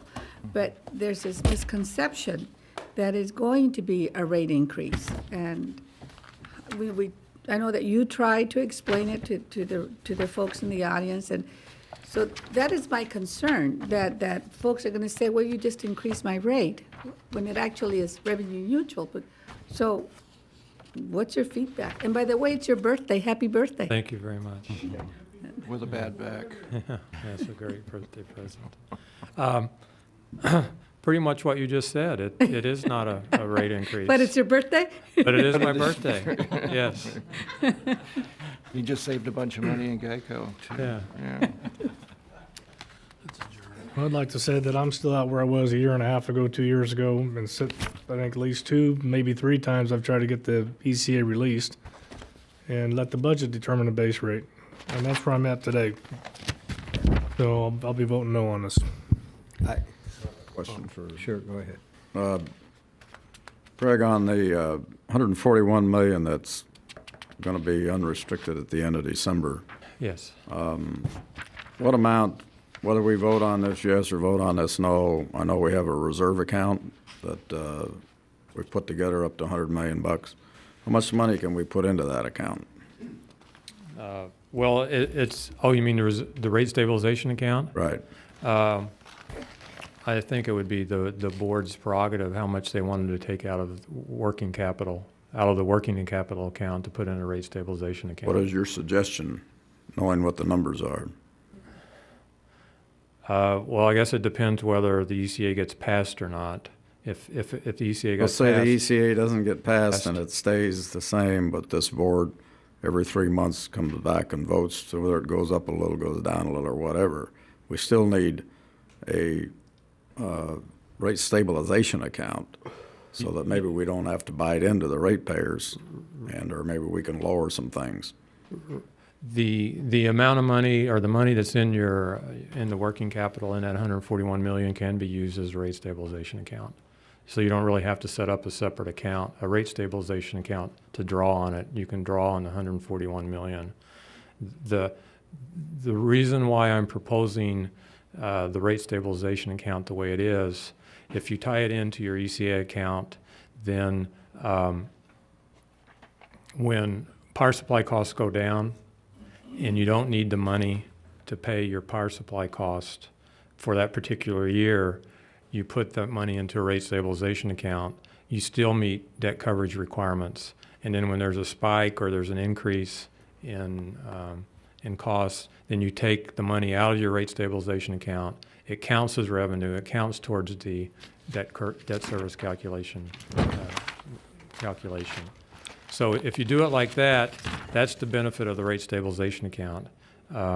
If you just put money, set it aside in a rate stabilization account after you've already collected it, you can't use that money as revenue when you're calculating your debt service coverage, but it still provides you the money that you may need to prevent a rate increase from occurring. Okay. Well, I just know that, when we had our workshop in La Quinta, I think we've had 2 workshops, and one here and one in La Quinta, and from what I gather, the recommendation here, I don't think you're going to end up with the recommendation you got here, because I know in listening to this board at both workshops, there's questions about trying to roll everything into a base rate. And I think we've all got some heartburn with that. And I realize that you've worked very hard in trying to put this thing together and worked with R.W. Beck in trying to figure out what's right for this district moving forward. But I think we still have some things that we have to look at. So I don't know how you're going to handle this. I just want to say that I agree with you as far as it's not a rate hike, but the formula, or to me, it's the wrong philosophy, so to speak. I think it needs to be separate. But I agree with you that it isn't a rate hike. So just to let you know that. And I think we can still get that rate stabilization fund. I mean, we have it right now. I don't know why we would need to add to it, so to speak. There's a thing of, hoarding too much cash too. I don't think you'd ever get a CFO to agree to that. Too much cash.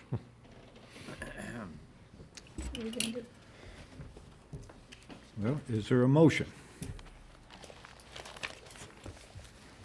Going once, going twice. All right, let's go to the next item. Acknowledge receipt of major work authorization service agreement report.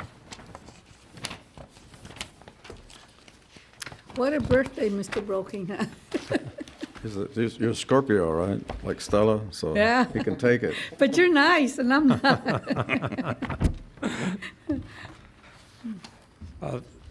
He'll get his revenge later. This is a report. It's a financial report on major work authorizations costs for the water department. And what you have in front of you is it has total costs, and it also has it by service agreement. So what we're hoping to do today is get this in front of you to let you have a look at it, to see if you like that format on a quarterly basis, to bring these type of costs back to you. And if it meets, the format works for you, then we'll do one for energy for the second quarter, and then every quarter thereafter, we'll bring a water and energy MWA summary in front of you, so you can see, how the costs are being incurred. That report. The MWJ. I move to accept the report. Second. Oh, okay, Yeah. never mind. Thank you for the report, Greg. This is very informative. Easy to read. Even I can read it. still got all the Financial insurance report. back to. I guess we ought to vote on that, Yes. huh? Please vote to accept. Not that I would tell you how to run a meeting, but you should vote. Oh, okay. So we'll start. It's all right. I'm going to put an X on the Lakers, so we're going to be all right here. We'll start working on the energy report and get that to you. Okay, shortly. financial update through August 31st. I don't really have too much to say on this. I guess the only thing I'll highlight is the reiterate back on page 149.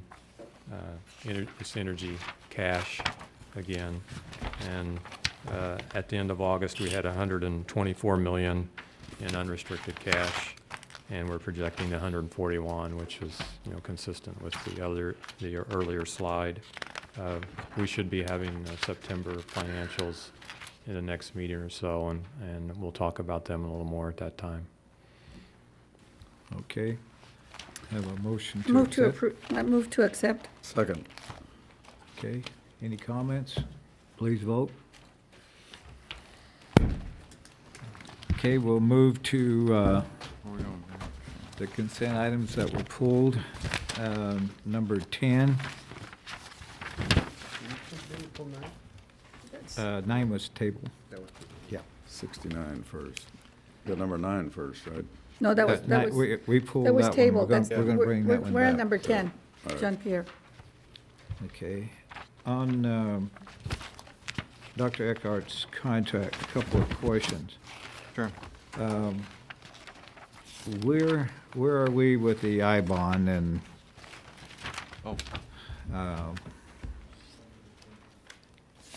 so-called guarantee or whatever? Where we at? We had a meeting with iBank staff.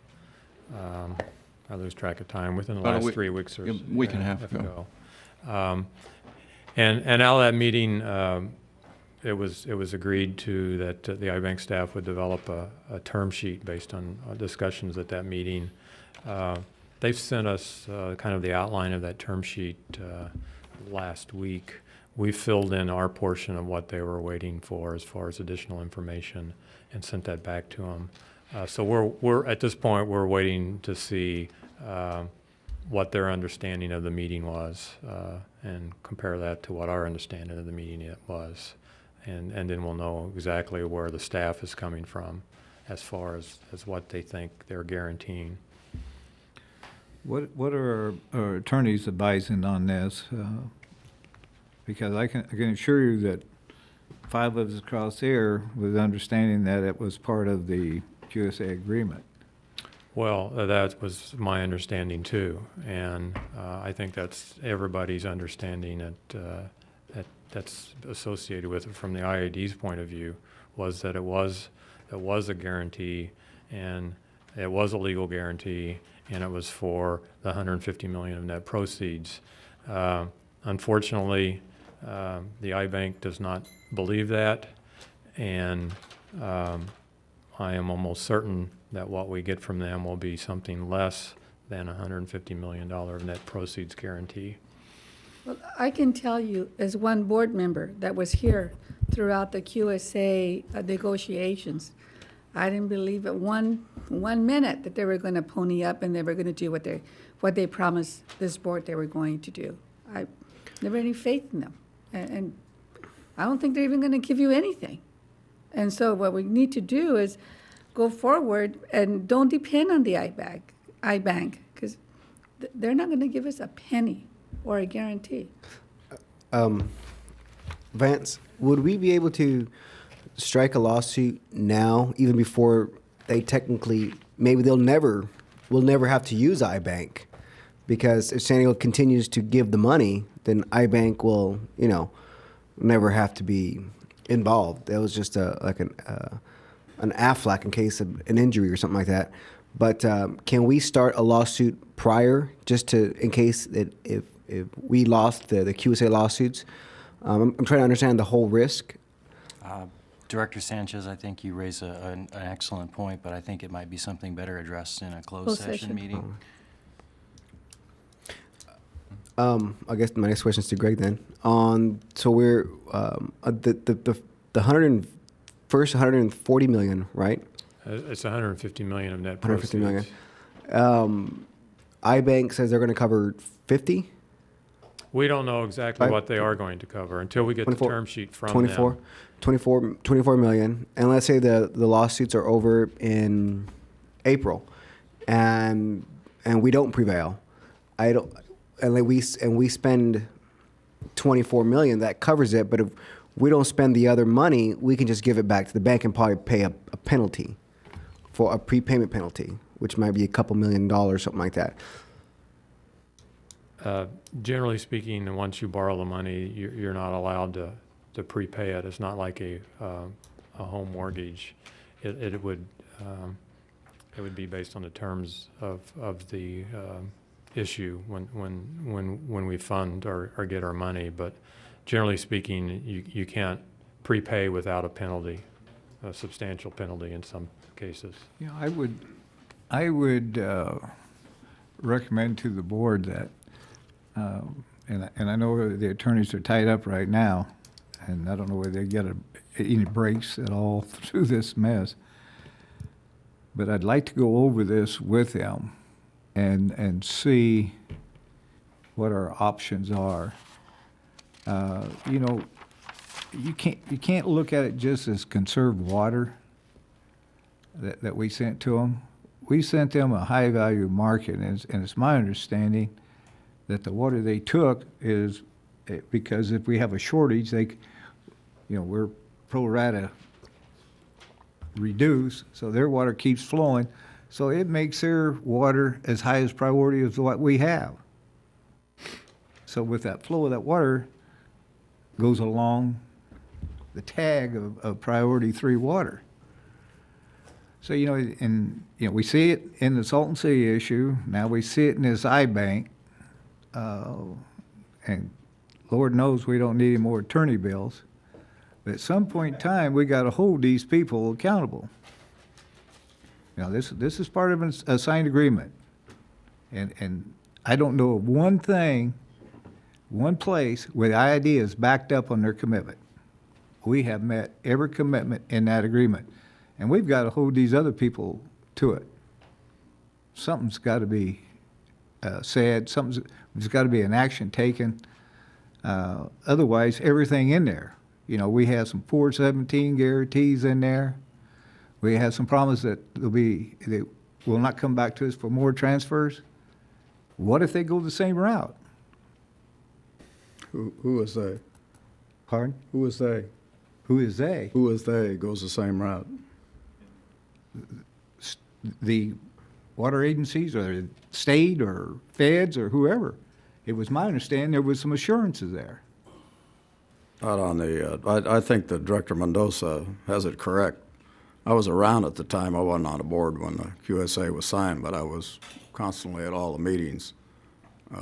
I would not, and I know, Mr. Broken, you've looked into other methods of financing this through other bonding methods, and I think you even talked at the WCAB last Thursday about the government's got some deals out there that they help on these. The federal government does, yes. I would not count on the iBank. I wouldn't even deal with the iBank. I think that we need to make our own decisions and move forward. If you get lucky, get some money out of the iBank, that's fine, but I think it's up to us to take care of our own destiny. The water's flowing, the money's flowing from San Diego, the water's moving to San Diego under fallowing right now, but we have a schedule to meet here, and we need to move forward and get the system improvement plan going, and we need to get, and I know that Dr. Eckhart, when you look at that $472,800, that's a big nut to cut out there, and I'm not happy with that number, but we need to get Dr. Eckhart on board, get this plan moving forward. I know that we have a schedule we have to meet. We got 5 years to get this system project. It's all intertied in, as Mr. King said. Everything is related to itself to make it work. It's not like the MWD program. so then we can get into the on-farm, get some money in the farmers' pockets and move on. We've got an obligation that we signed in '03 to move water to the coast. That's a contract we have. You've showed us the cash flow on this thing, and this thing cash flows. At the end of 2047, you got $300 million in a bank, you rebuilt the system, you got water rate stabilization out there. There's a whole lot of good that comes out of this thing. It's important to keep this thing moving forward.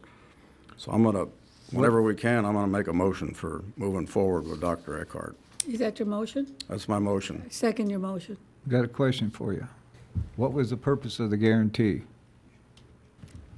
Well, based on the state's interpretation, I don't know. I mean, in my mind, the purpose of the guarantee was if the contract was terminated for whatever reason, then the first 24 months after termination, the IID would be responsible for the debt service.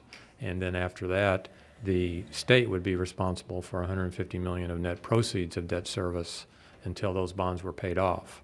That was my understanding of the guarantee. So basically, it was to make sure that we could start flowing the water. The water would flow while this thing worked its way through the courts. And if it blew up, there was a safety net. There was a safety net. Now the safety net has a hole in it, and so now we're getting into something called speculation. I don't like that word. Thank you. I don't either. And as we start looking out here, we get too far out there, and something happens. Now, where are we? Well, like you say, you got the bond. You know, you can't pay it off early. Can't just return the money. You know, those are real possibilities. And the one safety net that we had to assure us to keep moving forward and being able to get things lined up, keep things working, is gone. You know, yeah, I think we could probably go borrow and probably borrow it cheaper from somewhere other than the iBank. But I still think that we have to be real cautious now and not get too far out there and find ourselves in a big hole we can't dig ourselves out of. And I think the best way to do it is to get with our attorneys and find out what's the story on the iBank. What's gone south here on us? We should know more from the iBank. I think they're going to have 2 board meetings in December, one on the 1st and one on the 15th. Right now, we're expecting a final decision, a decision from their board on the 15th of December. So at that point, we'll basically know what the guarantee is or is not. Yeah, and I think the iBank would love for us just to walk off and go somewhere else, and you know, because they probably have a problem with funds, just like the rest of the state. But you know, that was something that they agreed to. There was long, hard negotiations, and the very things that this county was told, well, these things are in place. You know, we never would have signed it without these. Now they're just gone.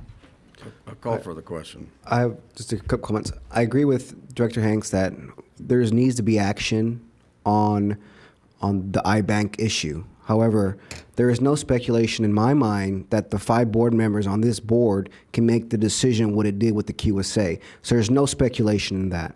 So I strongly believe that the district will win the QSA because there's no speculation in who can make the decisions for the Imperial County on behalf of the ratepayers. But I do believe that we need to take action on the iBank because I think it's important for us not to look that we're going to get rolled over at any time. So I hope we can make that appointment with the attorneys here pretty soon. Sure, absolutely. You know, I don't, I'm not sure why at this point in time staff can't take more in control or ownership of it, if not all of it. Is $472,000 an awful lot of money for 24 weeks worth of work?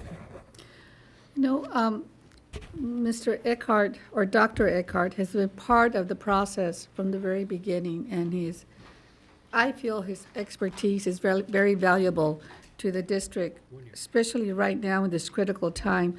And I'm willing to stay with him for another year while Mr. King trains his staff to take over some of his duties, but he brings expertise that we don't have on staff right now.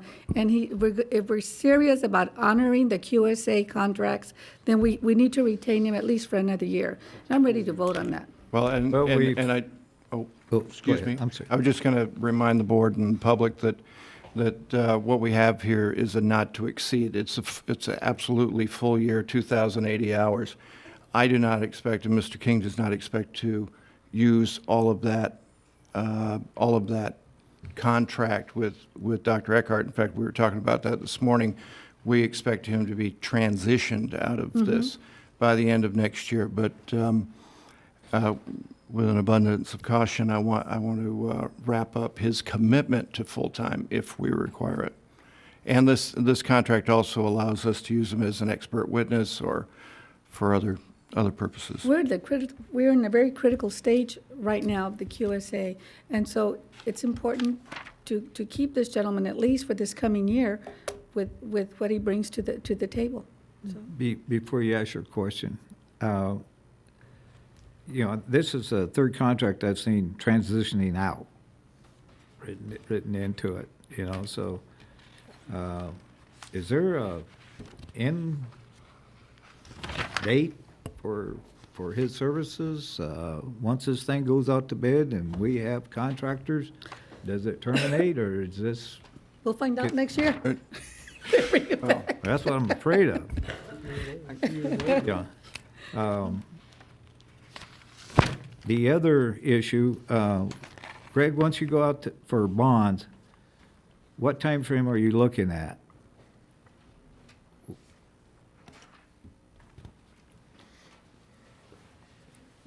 Well, right now, I think we're looking at the first quarter of 2010, as soon as we could get all the documents together and get all the approvals that we need. So the court cases could be over with? This first phase, I think, could be over by then, yes. Yep. Okay, thank you. Karen? Karen Williams, Brawley. It's always best to get it right the first time, right? Okay. Well, I don't know the answer to my question, but my question is, and you probably won't answer it, is if John Eckhart has signed a 700 form. And by the reading of what it is he's getting ready to phase into is no longer at the planning stage. And I understand that words mean a lot. And it looks to me like that would be an opportune time for somebody to say, well, he's not in the planning stage. He doesn't need to sign a 700 form. And I'm hoping that the 5 of you will have him sign a 700 form. And what that would be is taking care of the people's business. It's something that should be done. When it first started, people had to fill out conflict forms. There were a lot of people that had to leave office. They didn't think it was anybody's business where they earned their income. Or maybe they didn't want somebody to see what they were doing in that seat that they held. But there are reasons why we fill out the 700 forms. And I don't know where you guys are at. I would like for you to tell me something here. I do have a little bit more to say, but something. I think we need to go ahead and bring our 700 foreign policy forward to the next. Conflict of interest, right. Next meeting. Yes, sir. I have talked with Mr. Taylor and Mr. Garber regarding correspondence with the Fair Political Practice. They've had quite a few exchanges, but I think we can, even though we haven't had the input back from them that we were looking for, we should go ahead and put it out here and adjust it. I think there's some, I had some concerns with it, and I'll make a recommendation on some of those changes. and we move forward with it. But there should be 700 forms on, and all the appropriate people that work for the district. We owe that to the public. Well, I see this one in particular as a problem. I mean, you're already discussing his contract for the following year or so, and none of you are happy with it. And you don't know where the ending date is. I'm just saying, you've got to do the people's business. He needs to get the 700 form filled out or be held accountable, all 5 of you. Yeah, my biggest fear in pushing this thing forward is with the Salton Sea issue and this other, I'm afraid our liabilities are getting to a point where they're going to exceed the revenues. And I just caution everybody about how far and how quick you move. That to me is another issue, and it doesn't look good. And I hope that you are able to explain it to everybody in a very nice, easy form, exactly how much money you are borrowing, what it is we're looking at in terms of the time to pay it all back, not just this one, but everything we've got going. That's what we need to see on both the water and the energy side. Because if you're going to present it to us, then we know you are aware of what's going on. But if you get it all in one place, all for the water, all for the energy, and then make your decision, or have you already done that?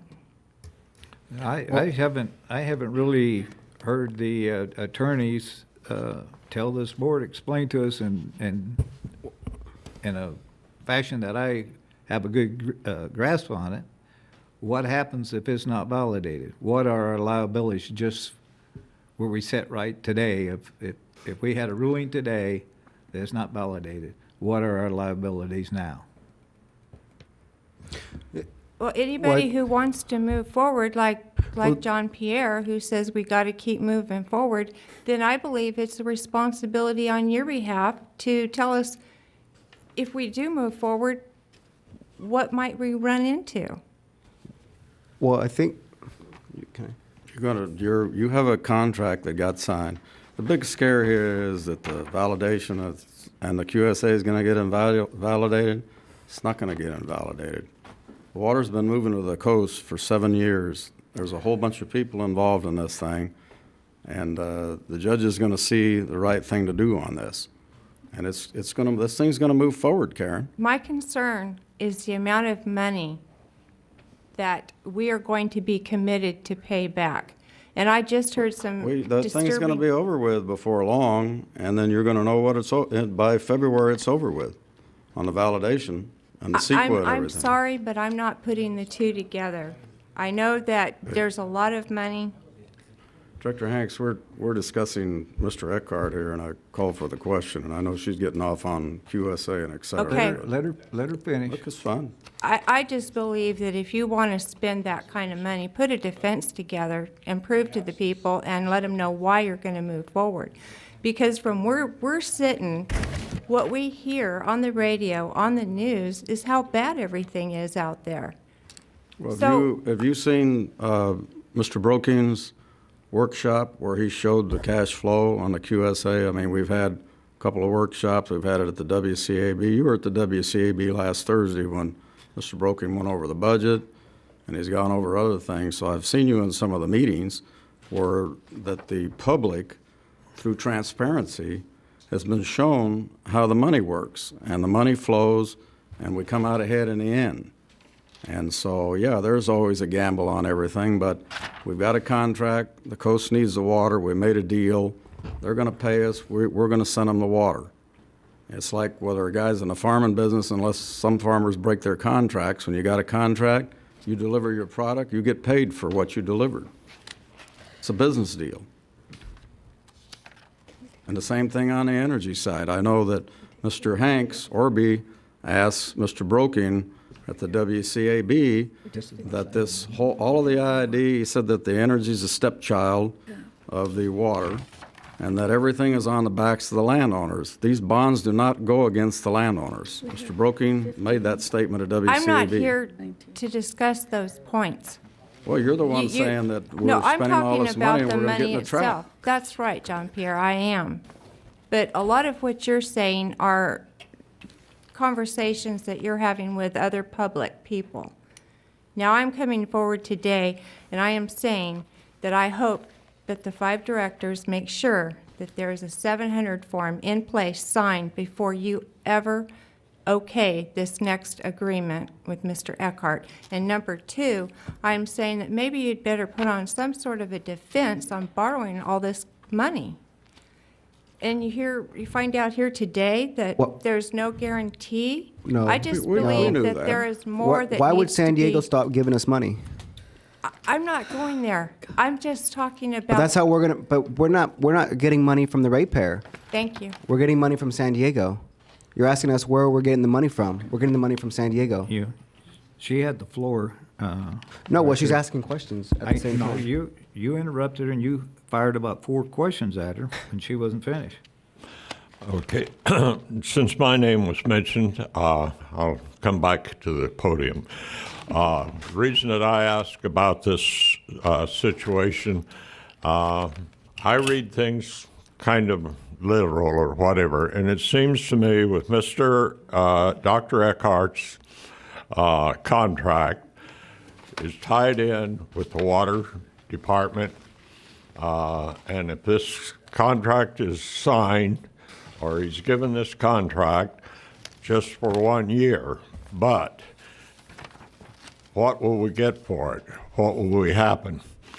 And we're not sure where we're going.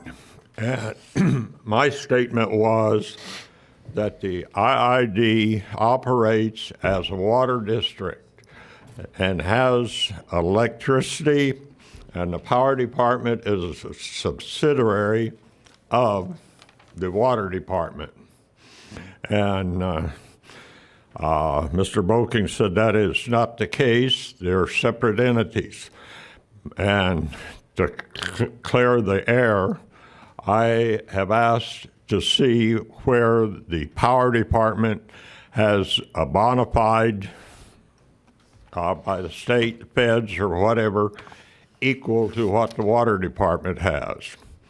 And to this date, I have not seen one or whatever. I think it still works under the water department. And as Karen is speaking about the power department, the water department, and all that, it still boils down to the IID. The 5 of you are sitting on wearing 2 caps and a third one when you got involved with a local entity. Now, if you got to have Dr. Eckhart, and he's coming in, as I say, very simply states in the material that was presented last Tuesday, that he has no responsibilities, no liabilities, other than to give advice. If that advice is not taken, so be it. If it is taken and it goes sour, he is not responsible. Now, the long term that we're talking about, we're somewhere approximately $1 million in debt, $1 billion in debt. Then we go another 311 with the water department, and then 250 again with the power. I don't know where the trust lands are and what's going on there, but we're running into money real fast. Now, the question is, if Dr. Eckhart is given this contract, no strings attached or whatever, he's just a consultant to be here when needed and whatever. The other thing that worries some of us is that Mr. King has said some time back that to keep the water department going strong and up to date, it's going to take another $825 million over a long period of time. If that period of time is shortened by some natural disaster or whatever, and we're going to be into a lot of trouble. So that is my position. I think there is another way that things can be handled. The power deal sounds like a good deal. The paper got it mixed up, saying it was $1.5 million for a whole year, $1.5 million per month. It would make it almost viable. At least you could pay the interest on it. So with that in mind, if you're going to choose and go with Dr. Eckhart, please tack some responsibilities there. We don't walk out there and take another chance on someone, knowing what we have been told by our people that have been with us a long, long time. I think we need to get, and you need to use your fiduciary responsibility and not tie us into a situation which one-man contract ties us in to a whole bunch of money, especially while we're still in the experiment until 2017. And with that, I'll shut up. Thank you. You're welcome. No further question. All right. A quick comment. Karen, I want to apologize if I interrupted you. So I apologize.